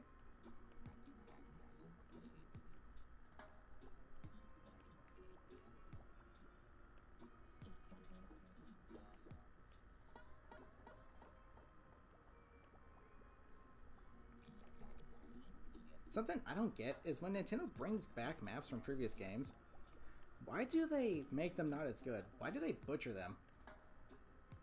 They got rid of the flanking route in Flounder Heights. They got rid of the flanking route in Bluefin Depot.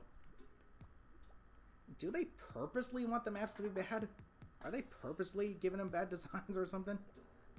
That is the only explanation I can think of. They purposely want the maps to be bad. Why else would they get rid of the flanking routes? Specifically the flanking routes. Do they think if there's no flanking routes, then the action's going to be fast-paced because everyone's just going to rush to the center? That's not how that works, Nintendo. Something tells me you do not play your own games. You only make them, which is kind of the hard part, yeah, but... The biggest problem with game devs nowadays is, like, they think just because something sounds good on paper, they think it's gonna be good in-game. That is not how that works, guys. Yes, sometimes that is the case. Sometimes that is the case. But in Nintendo's case, that's never the case. Anything Nintendo thinks sounds good on paper ends up being a total bust in actual gameplay.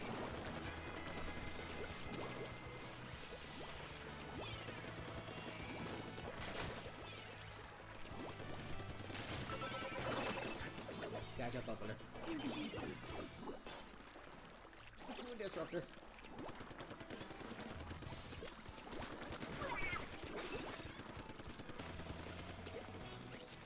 Yeah, 90% of the time, anything Nintendo says is going to be good on paper ends up not being good. 10% of the time, it ends up being pretty good, but seriously. I am, like, fully convinced that the map designers are the same people that made Table Turf Battle. And then they're literally like, oh, so that's what Turf Wars are supposed to be like, but in 3D. Okay. 3D Tetris. Like, no. You've obviously never played a Splatoon game before.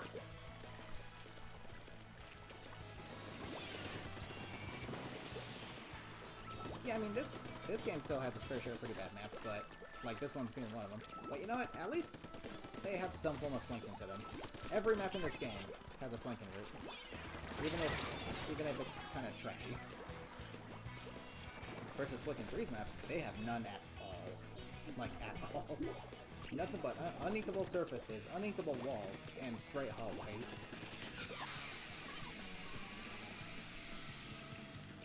Like, look, I can ink this wall right here if I want to. It serves no purpose, but I can still do it.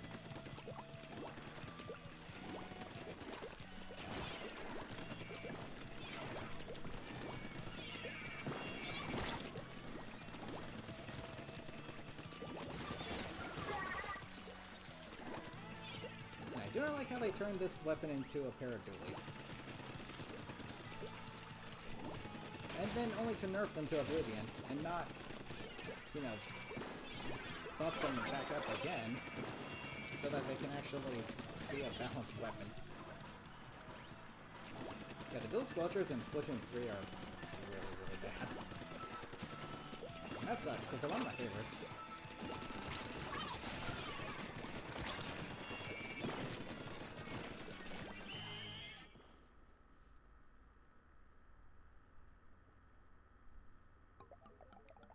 Okay, let's see. How much time I got left?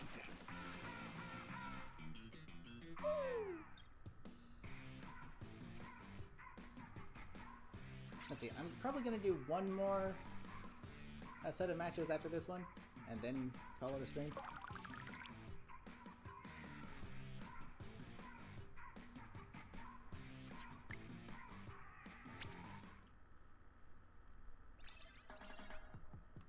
So, anyone here would like to join? Now's your chance. Because I'm going to switch my weapon out one more time after this match, and then I'm going to do 4 matches in that lobby. Well, maybe 2, depending on how much time I got left. I might extend this one a little bit. I'm not entirely sure, though.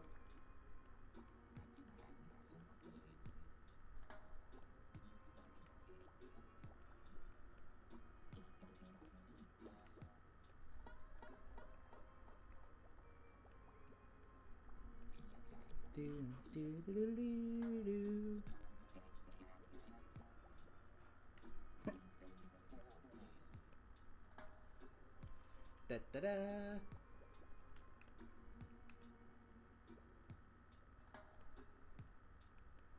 I think these little squid mini games are more occupying than practicing around in the lobby while waiting in Splatoon 3.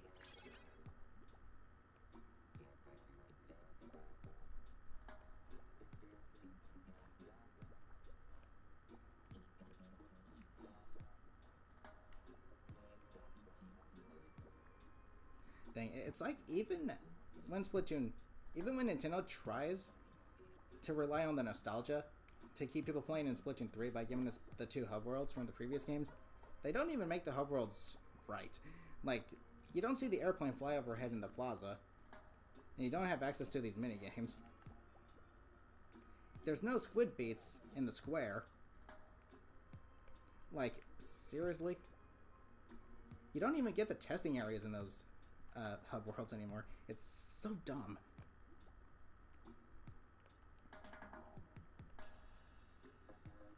All it does is make you want to play the real thing. That's all it does. So Nintendo, if you're trying to get people to stop playing Splatoon 3, you're doing a good job at it. Let me just say that.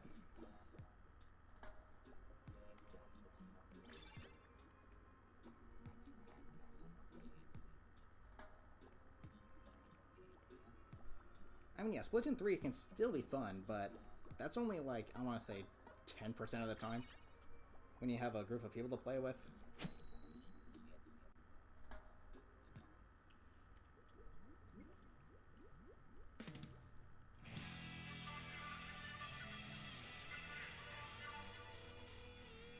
Uh-oh. Who's gonna DC?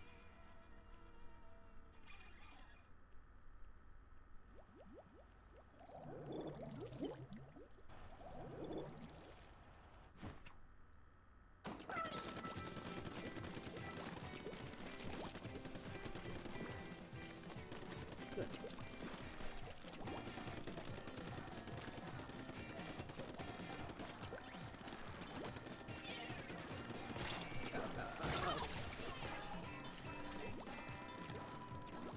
Oh yeah, damage up Grim Range Blaster.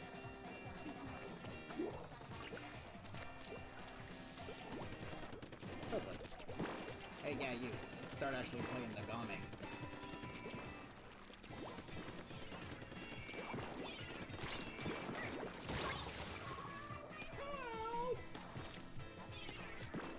My splat bomb should have gone on Butterfruit. 28, that's 56, plus another 28. Yeah, my splat bomb should have gone on Butterfruit.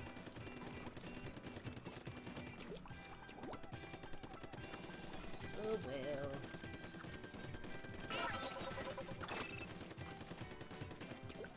The nice thing about this special is you can start building up another one immediately after using it.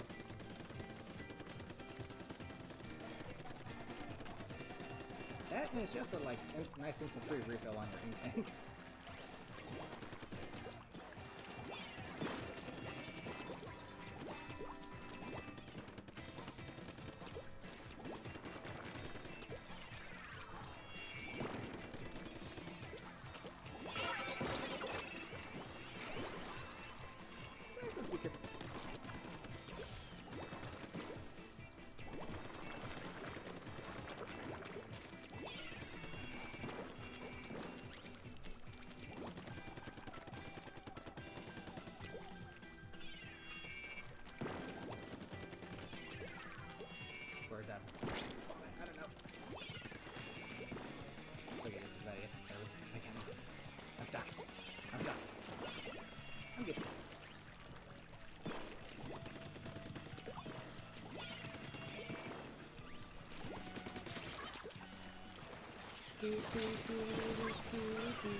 This killer combo looks kind of springtime-esque, doesn't it?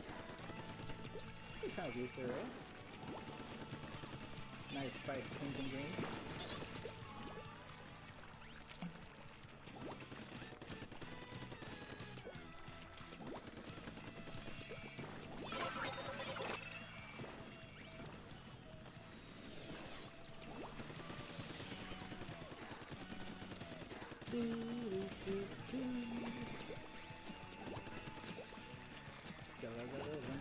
Paint it. Is it? Oh my gosh. No, we're good. Okay. Did the enemy team have a DC? The opening was kind of lengthy. It's hard to tell if someone's DC'd in this game because it just looks like they got splatted. You have to actually be watching the icons at the top to notice. No, no one DC'd.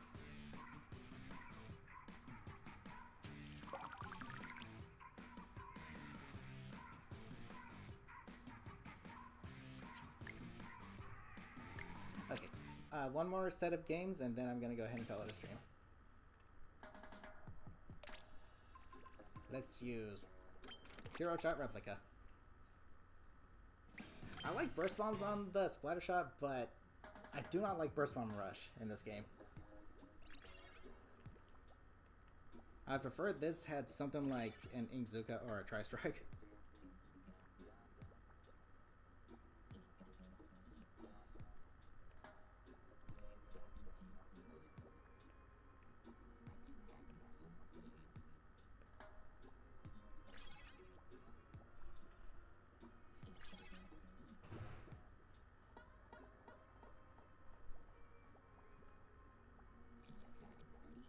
Even in a map like Piranha Pit, the backgrounds are beaming with life.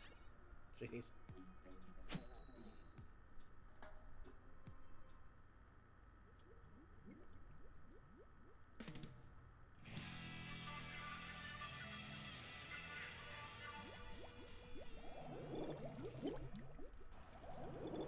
Let's do it.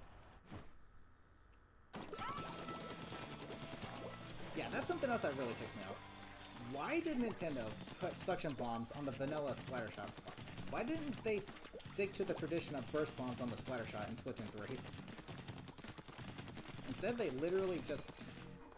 Oh, they literally just made it a freaking 10 attacks on Splatoon 1, and it's not even that good. That just ticks me off, like, a lot. When they should stick to tradition, they don't. And when they shouldn't, they do. Nintendo's like backwards in every aspect.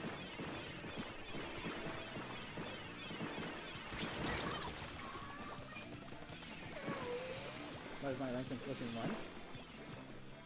1? I think it's... I didn't play like any rank at all. I think it's like like an A or something. Or a B, one of those two.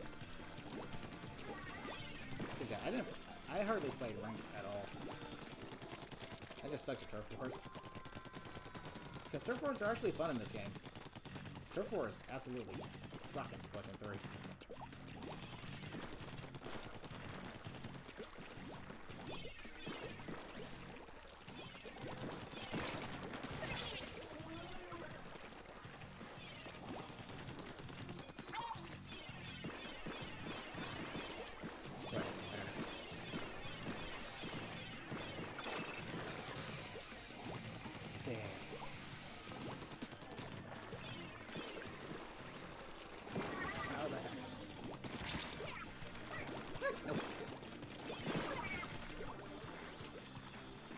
Dang, dude.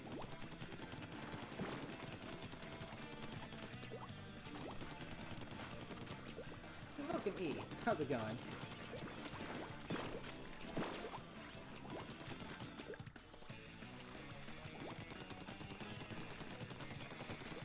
Get high.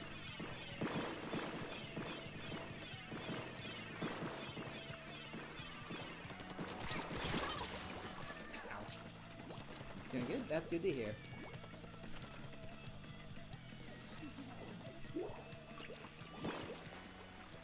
That is not good. I survived the hitbox like just in the middle of it or something?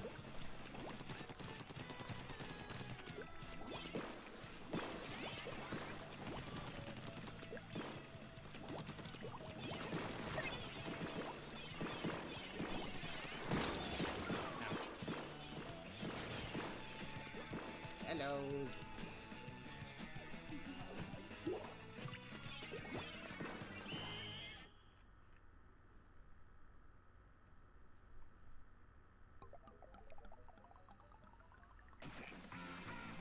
Okay, one more match and then I'll call it a stream. I might be able to squeeze in one more Splatoon 3 stream tomorrow though. Keyword being might. Oh good, a DC.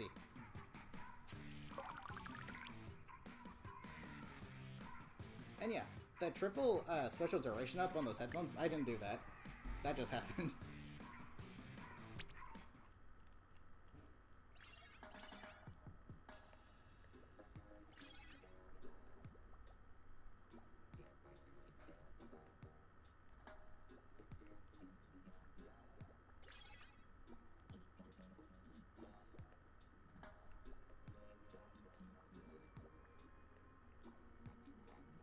I once missed a little fishy. I wonder if you guys can hear the squid jump minigame on my gamepad.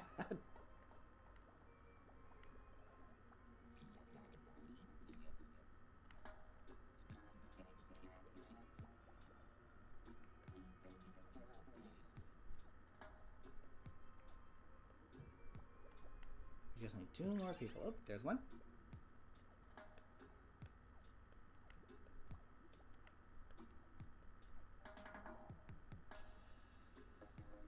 With the whale or the seeker? The seeker.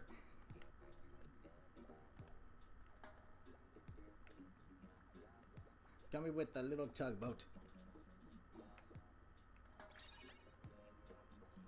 Alrighty, let's do it.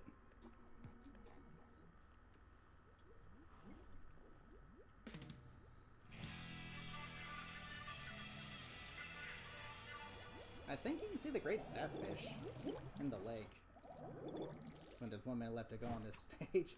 And they did keep that in Splatoon 2, so that's nice.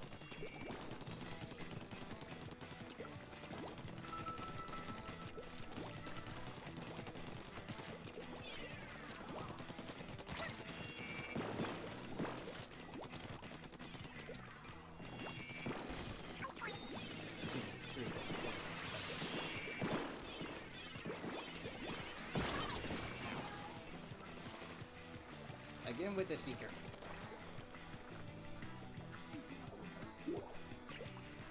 Seekopolis.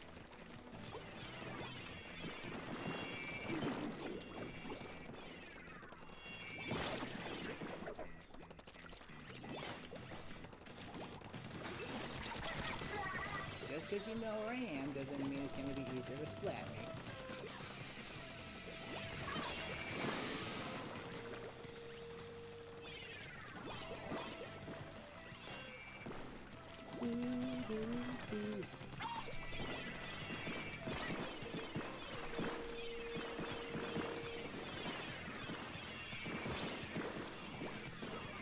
I'm done.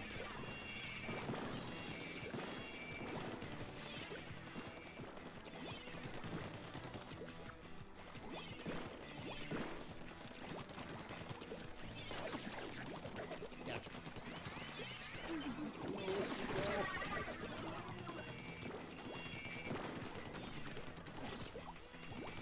Okay, nope, okay. Give it.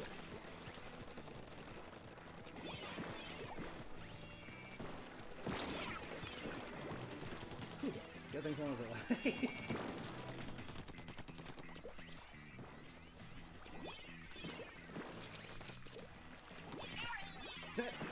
And someone's over here just spamming them seekers.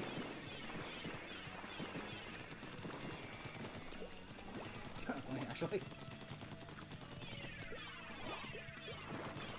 Suction bomb rush, probably the best bomb rush in the game.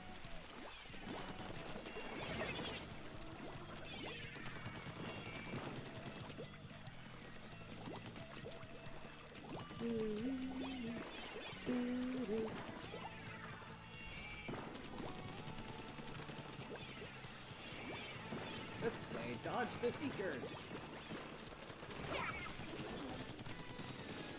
You really get personal like pretty quickly in this game, don't you?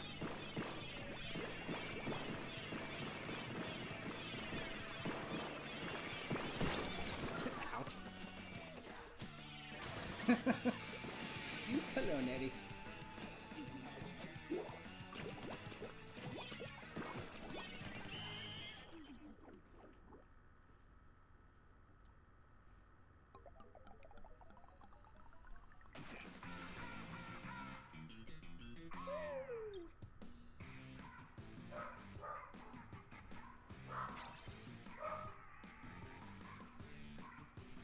If there was a thing that showed how many sub weapons you used, I'll bet Nettie's would be like 30 Seekers.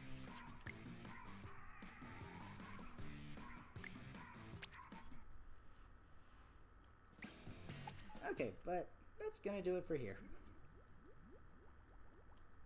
Let me talk to Judd, and then just in case I don't end up streaming this game tomorrow, I'll go ahead and give my closing thoughts on it.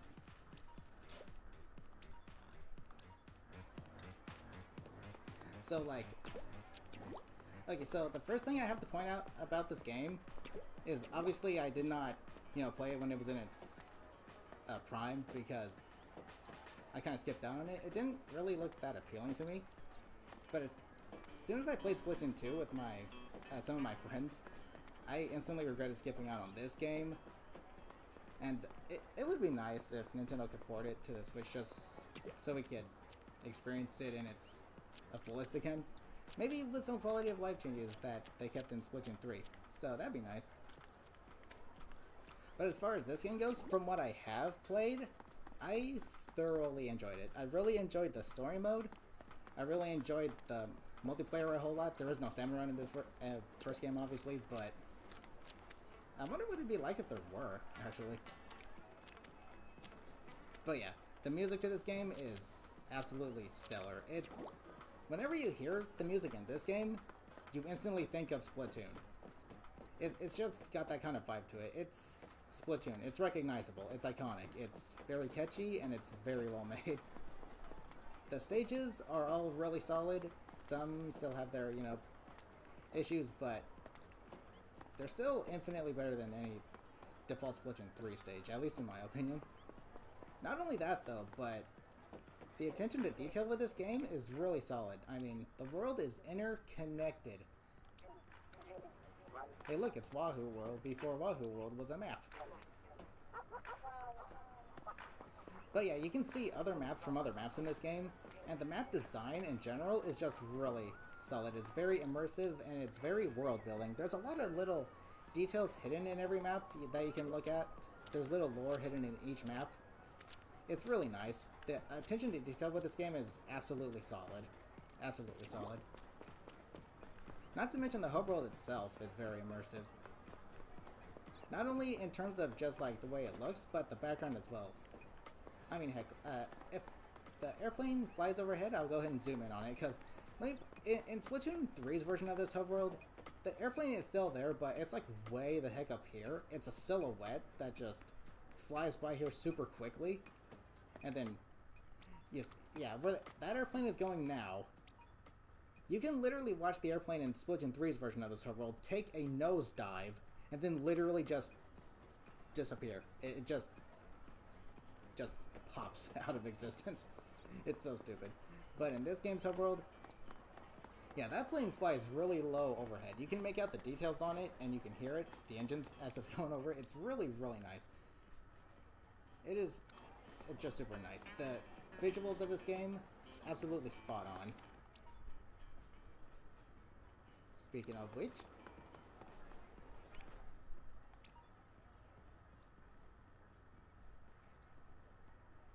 here it goes. Nice little Squid Sisters poster. There's a train there too. And not to mention, one little nice attention to detail in this game is the practice area.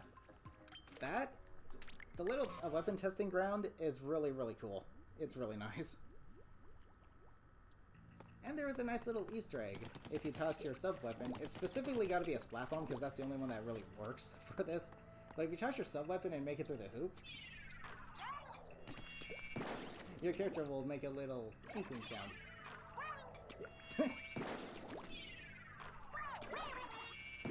It's a nice little Easter egg.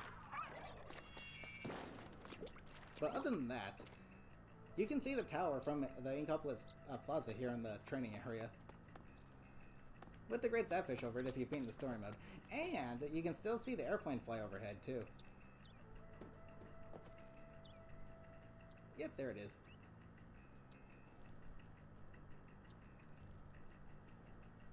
Yeah, Splatoon 1, it's definitely a masterpiece that got...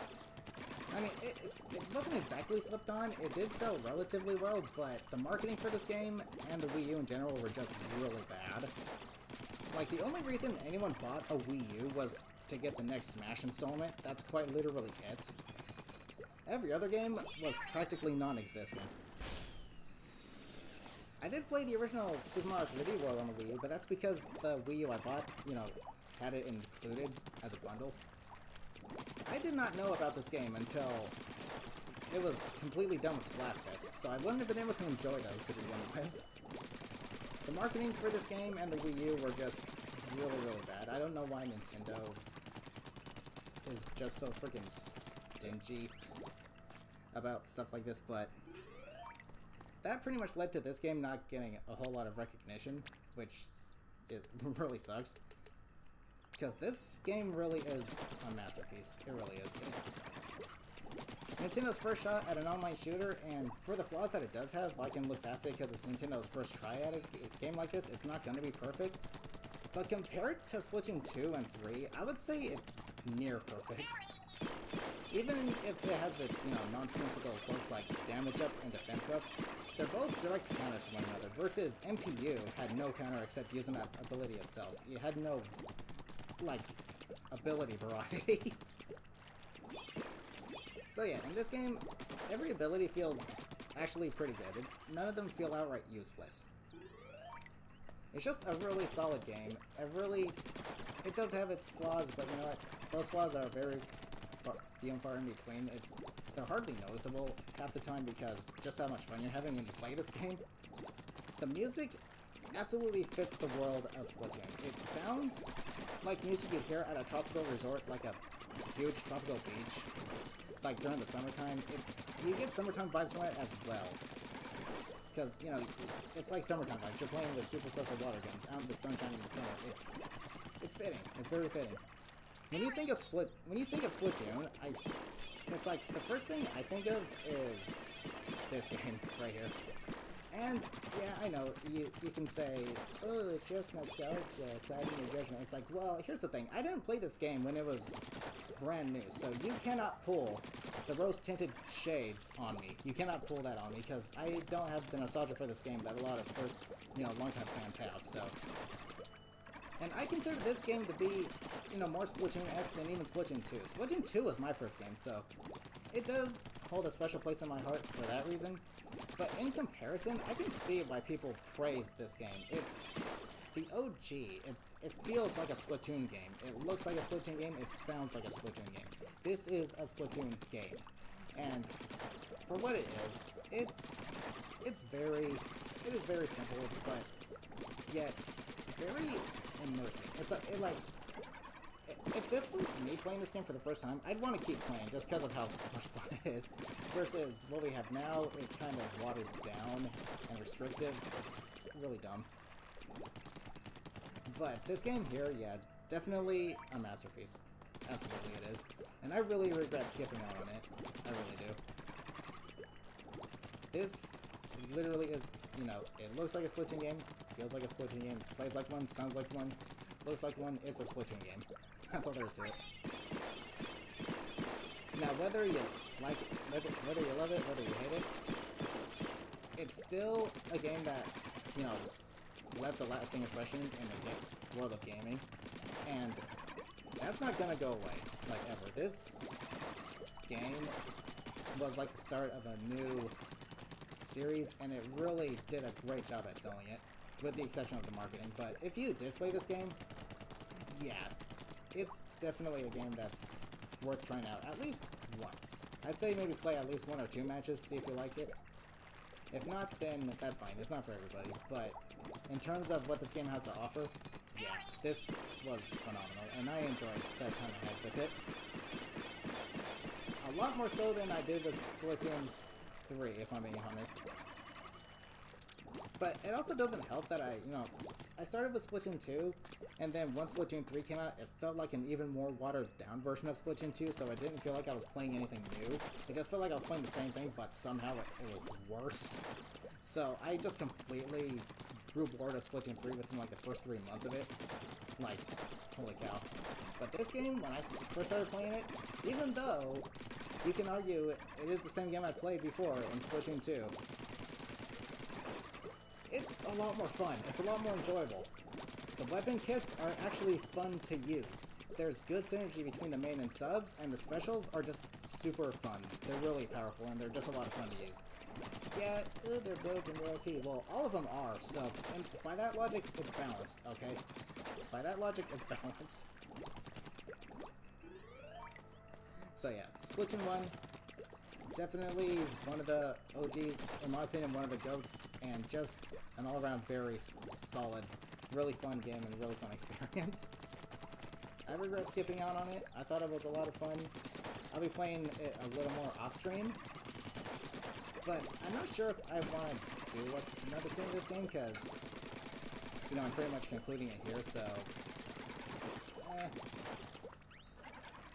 But yeah.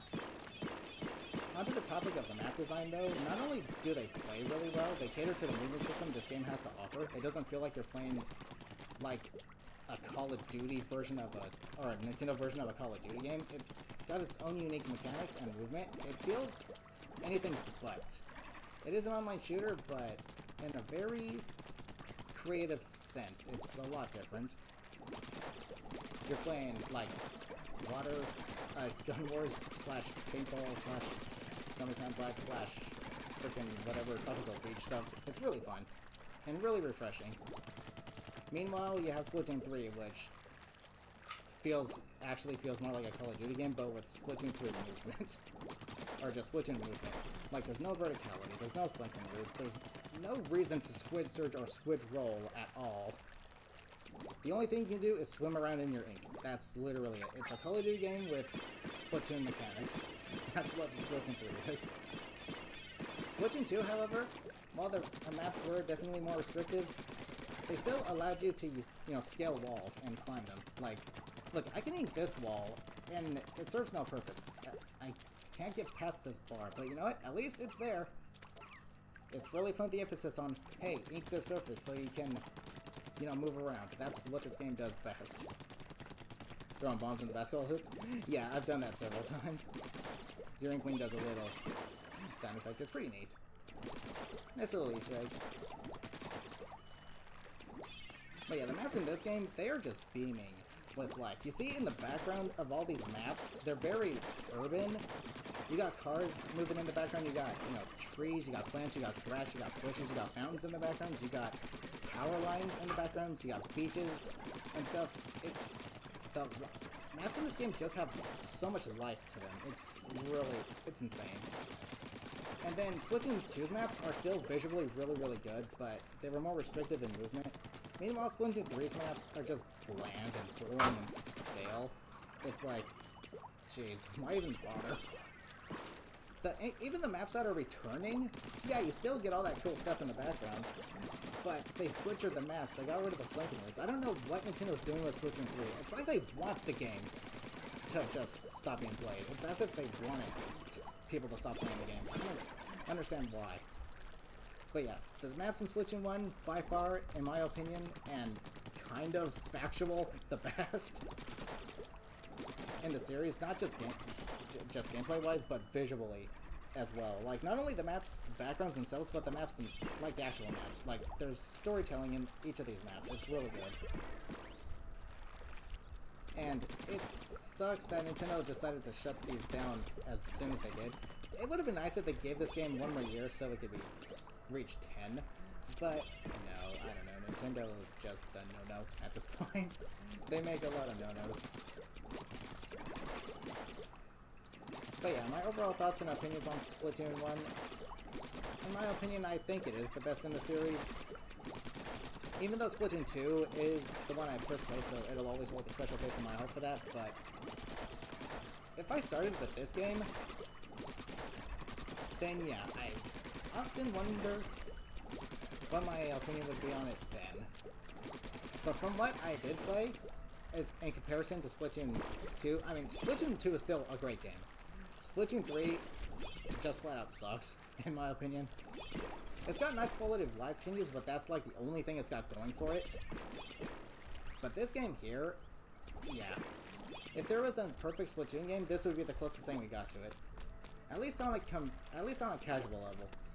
But the competitive scene is like only 10% of the community, so it's like, I don't know. I think you should listen. I think Nintendo needs to listen to the casuals, because they're like 90% of the community. That's just me, though. But yeah, Splatoon 1, freaking masterpiece. Phenomenal. Solid game, and it'd be nice if Nintendo just ported it to the Switch. Like, honestly. Was bringing people together, form an incredible... Exactly. And this game, I think even the animations are a little more fluid in this game. Like, the animations in Splatoon 3 just feel stiff. They look stiff, and they feel stiff. Like, seriously? But in this game, the animations are just very, very smooth, very fluid.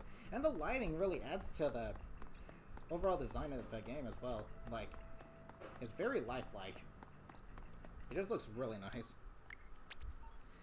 This game just has so much life breathed into it. It's a great game. It really is. It's a masterpiece. One of a kind. There is no Splatoon game quite like Splatoon 1. No siree. But other than that, yeah, I think I'm gonna go ahead and call it here. But before I do, I'm gonna take a little something that Subspace did for his stream. We're gonna go ahead and listen to Maritime Memory real quick. Just for the heck of it. Okay, actually, let me show you guys something real quick. If you jump up here, you can see the whole world over there. The world to this game is just phenomenal. You feel like you're immersed in the world. You feel like you're a part of it. It's just so clean. Nintendo did a phenomenal job with this game. The only thing they screwed over was the marketing. Like, they absolutely did not give this game the recognition it deserves. And it really sucks.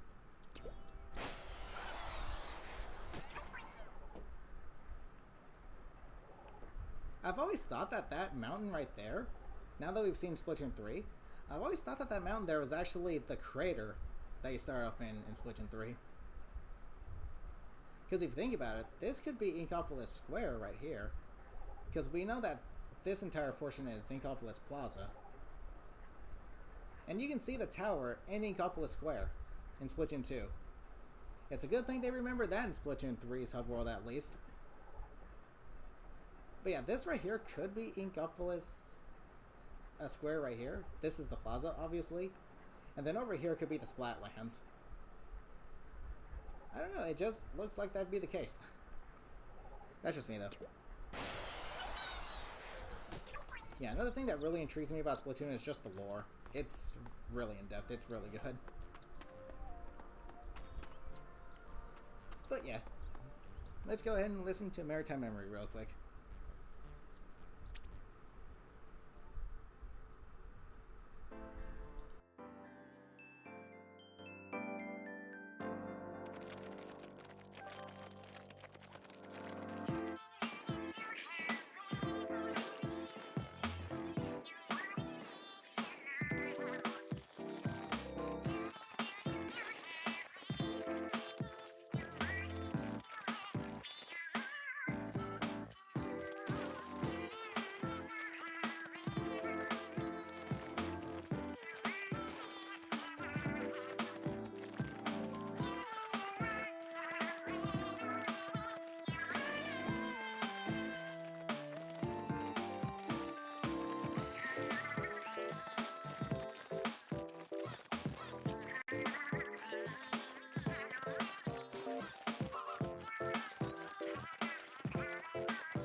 So yeah, this pretty much concludes my stream for Splatoon 1, and it's probably going to be the last one I do. I'm not sure if I'll stream it tomorrow, just because you know me, I like to have a even amount of streams I do for something in particular. So yeah. But yeah, Splatoon 1, absolutely phenomenal. One of a kind, in my opinion, one of the GOATs, greatest of all time, masterpieces. See, there's another little thing right there in the background. I think you can see that in Kelpdome? I'm not entirely sure. But yeah. I'm gonna go ahead and call it stream right here. So, Splatoon 1, definitely probably the best in the series. Splatoon 2, a fantastic sequel, great follow-up. At least until Nintendo added NPU to it. But still really good. As for Splatoon 3, yeah, that game needed a whole nother, like, year of development before it was ready to be released. Like, holy shoot, dude. It's fine for what it is, but in comparison to Splatoon 1, even Splatoon 2, it just pales in comparison. It really does. It still has its, the quality of life changes, which are good. The story mode is very solid, probably the best one we have in the series. Side order is okay, pretty good. Could have been a little better. I feel like what we were advertised wasn't exactly what we got. I was expecting more lore, especially involving the humans, with some of the screenshots. But no, it just turned out that Marina just wanted to make a little virtual world, and it got taken over. So, definitely the weakest lore that we've had in the story modes of Splatoon. But it's still fun. It's still fun. But yeah, that's pretty much my opinion. I think Splatoon 3 is definitely my least favorite Splatoon game. Splatoon 2 is a very close second. It's hard for me to decide which one I like better. I like Splatoon 1 better just because of the, like, liberty you have with this game in terms of map design and inking surfaces. And, like, everything about the maps in this game are just the best, flat out. The design, the backgrounds, the storytelling within the maps, they're the best, flat out. Splatoon 2's maps were a little more restrictive, but they still had that element of lore and world immersion in them, so they're still pretty good for that reason. But then Splatoon 3's maps just flat out suck. Even the ones they have returning, they butchered. They got rid of flanking routes. I don't know why they're allergic to flanking routes. I don't know why they're allergic to good map design in general, but you get the picture. Yeah, Splatoon 3, definitely my least favorite Splatoon game. At least right now, unless Nintendo does something really big with it. Like I said, they need to give it either another full year of continued support, or they need to release a huge surprise update where we get a third kit for every weapon, they bring back every stage, and we can listen to whatever battle theme we want from all three games while playing, along with every piece of gear. They need to do one of those two things to make Splatoon 3, like, really worth playing. Because right now, the player base is less than a quarter of what it was at launch. But unfortunately, Nintendo doesn't pay attention to that one. They just pay attention to how well it's sold. Because that's what makes them money, and it's just stupid. Nintendo are just so freaking dumb right now. Seriously. Oh, it sold well. It sold better than the rest of them, therefore it's good. No, it's not, Nintendo. No. Sale numbers don't mean good game. Player base and... not even reviews. Reviews can be too opinionated. It's like mine. I'm not... not saying my opinions are fact, but it is kind of my opinion that this game is just better than Splatoon 3 in, like, almost every way. So, yeah. That's just my opinion, though. With the exception of the quality of life changes, yeah. But other than that, those are Nintendo's only two options to really get players back to Splatoon 3. Those are their only two options that are going to do anything. And you know what? I think I would prefer a huge surprise update versus another year of continued support, because, again, the update cycle to Splatoon 3 is just atrocious. It's terrible. It's horrendous. Like, it's no wonder people aren't playing the game. But if they gave us a whole bunch of content all at once that fans actually would like, then yes, that would bring people back to the game, no doubt. Like, Side Order brought people back playing, but only for like a month, and then when they were done with it, it just dropped down again, because that's literally, like, I said that was gonna happen, and it's just, you're not gonna, Side Order wasn't gonna be the savior of Splatoon 3, no, Side Order wasn't gonna save the game. Nintendo doing one of those two options that I mentioned, preferably the big surprise, that is what will save the game, if they did that. You would give people a reason to keep playing. Not only that, but make sure the kits are actually good. None of this Toxic Mist angle shooter nonsense, please. Make sure the kits are actually fun and exciting to use. Make sure they're actually good. Like, give us viable sub-weapons and viable specials, please. Like, actually. It's so dumb. Nintendo does not know how to make fun kits anymore. My gosh. They're pulling them out of hats. That's all they're doing. That's literally all they're doing. Have one more season left with the 2-year cycle. Yep. And I am not at all excited for that season because I know Nintendo's gonna ruin it in some way. But yeah. Splatoon 3, definitely my least favorite. It's hard for me to decide which is my favorite. Splatoon 2 was my first game, so it's my favorite for that reason. Versus Splatoon 1 just being like the OG and having the best, overall. They actually made the movement system work in this game the way it's intended to, and the map designs and the world immersion. Oh my freaking gosh, why do you guys have to bark at every sound you hear? But anyways, yeah, Splatoon 1 could be the best, just simply because of how much they nailed everything they were trying to do with this game. It was solid. You think of Splatoon 1, you get Splatoon vibes. The music is there, the atmosphere is there, the weapon kits, the weapon design. Like, it's all there. It's a Splatoon game. And then Splatoon 2, still definitely Splatoon vibes, but not as strong as the first game, in my opinion. But given how it was my first game, that alone could be the reason I would say Splatoon 2 is my favorite, just overall. But Splatoon 3, jeez, yeah, no, definitely my least favorite in the series, at least for now. Unless Nintendo does their jobs and put heart and soul into whatever's left of the game, it's probably going to remain the worst in the series. It really is. It's I'm sorry, it's just kind of fact that it is. Player count is at the lowest it's been for any of the games. Everyone has the same complaints, yet Nintendo treats it like a joke. They put polls in the maps. Oh, that'll fix it. Shut up. Seriously? You think it's a joke, Nintendo? Yeah, you're right. You guys are clowns. That's all you can do is tell jokes. I'm sorry, but, like, holy cow. I don't even think Nintendo knows what they're doing with this game anymore. With Splatoon 3.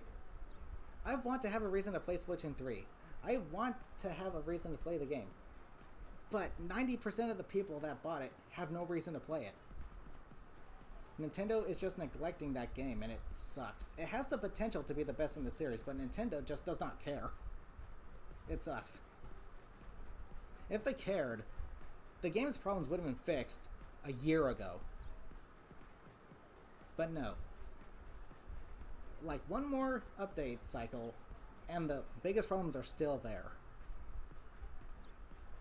Nintendo is treating Splatoon 3 like a global test fire rather than a full-fledged game. Every patch they do, it's like, oh, we'll just increase this by a little bit and decrease this by a little bit. And then once they see how much of an impact those had, they go revert it back to what it was before. It's like they don't even know what they're doing with Splatoon 3 anymore. They just don't. They are flopping with that game. Nintendo is just neglecting Splatoon 3, and it sucks. It has the potential to be the best in the series, but Nintendo just does not care. As long as they have our money, that's the only thing they care about. I'm sorry, but yeah. This game, Splatoon, it's hard for me to stay positive when I even as much as think about Splatoon 3, because when I think of that game, I just have a sour taste in my mouth. That's just like, oh, jeez, I don't want to play that game. Or like, just, my experience with that game is just bad. It really is. Solo queue is horrendous. The matchmaking is terrible. The maps are terrible. The backgrounds are terrible. The music is terrible. Okay, to say the music is terrible isn't exactly accurate. I want to say the typical battle music for it, like the traditional multiplayer battle themes, I don't think they're that good at all. They just sound like a gerbil mess. It sounds like they're everywhere. There's no fluidity to the music in that game. It just sounds like someone's splashing in water and trying to yell while they're underneath the water. That's what it sounds like. This is what I want to praise. Yeah, that's what I'm trying to do, but ugh. So yeah, Splatoon 3, least favorite. Splatoon 2 could be my favorite just because it's the first game I played. But Splatoon 1, yeah, it's a phenomenal game. It really is. Sorry for the rant, but sometimes I just get carried away. I have a passion for it. That's why I diss it. I want it to be better. That's why. I'm not dissing it just to do so. It's because I want it to be good. But, yeah. Splatoon 1, this game, hands down, it was a phenomenal game. And still is. It's one of those games that, like, even though Nintendo's going to be shutting down the servers, the game itself is not gone, if that makes sense. It's not dead. People are still going to, be playing this game. They have, like, the, amount of stuff to keep playing. And the story mode you can still access, but people are still going to be talking about this game regardless. It's just that good of a game. And for those who do have nostalgia for this game, I can totally see it. I myself don't, because my first was Splatoon 2, so the nostalgia here for this game isn't as strong for me as it is. But from what I did play with this game, yeah, it was solid. It was very solid. And Nintendo just needs to port it to the Switch. I know people would say that's redundant because Splatoon 2 and 3 are on the Switch, but I say no, it's not redundant because they ported Mario Kart 8 Deluxe to the Switch. So don't give me that excuse. That'd be redundant. I feel like it's a necessity. That way you'd have all 3 games on one console. And it would get the recognition that it deserves. Flat out. This game deserves a lot more recognition. It really does. It's a masterpiece. Splatoon 1 is a GOAT. That's all it is. Greatest of all time. One of the greatest of all times, anyway. And I really regret skipping out on this game. But hey, that's what happens when you judge a book by its cover. That's what happens when you judge a book by its cover. But hey, at least Splatoon 2 was a really good, follow-up. Very solid follow-up. Imagine Splatoon 1 with all of the quality of life changes that were added to Splatoon 3. That would probably be the... Okay, no. If we exclude Bomb Defense Up DX, Main Power Up, Damage Up, Defense Up, Quick Respawn, Respawn Punisher, and even Sub-Res Up, if we get rid of all of those abilities and remake this game on the Switch with all of the quality of life changes of Splatoon 3, it would probably be the perfect Splatoon game. Probably. It would probably be the perfect Splatoon game. Right there. Flat out. And yes, no changes to the maps of any kind, because these maps are the best in the series. Even if it does have its fair share of pretty bad design maps, at least they're still tolerable. They're still tolerable, so there's that. But yeah, other than that, Splatoon 1, absolutely phenomenal, like in almost every way. It still has its issues, but given how it's Nintendo's first time making a game like this, I can look past those. It's going to have its flaws. It's not going to be perfect, but for what it is, it's great. The time I had with this game, I got a very late start on it. I didn't start playing this game until, earlier last year. And I, did the story mode first, obviously, because I got the game while Nintendo had the server shut down because of, nonsensical stuff going on. But, when I did end up playing this game online, it was so much fun. It was so much fun. This game is truly legendary. And that's pretty much all the more reason just to port it to the Switch. This is the kind of game I feel like needs to be ported to every console, Nintendo makes, just because it's that good of a game. And like I said, you cannot pull the rose-tinted shades excuse on me because I do not have the same nostalgia for this game because I started with Splatoon 2. And even I can recognize this game's, like, what's the word I'm looking for? Like, how good it is. Like, the quality of this game. How well done it is. I can understand the praise. Absolutely I can. And this game will definitely remain one of the greatest of all time, flat out. But yeah. And McCurvey, welcome. How's it going? You missed the stream. So yeah, I'm not gonna stream this game again tomorrow, but I will definitely be playing it off stream, just so I can play a little more of it. But other than that, yeah, Splatoon 1, masterpiece. Golden.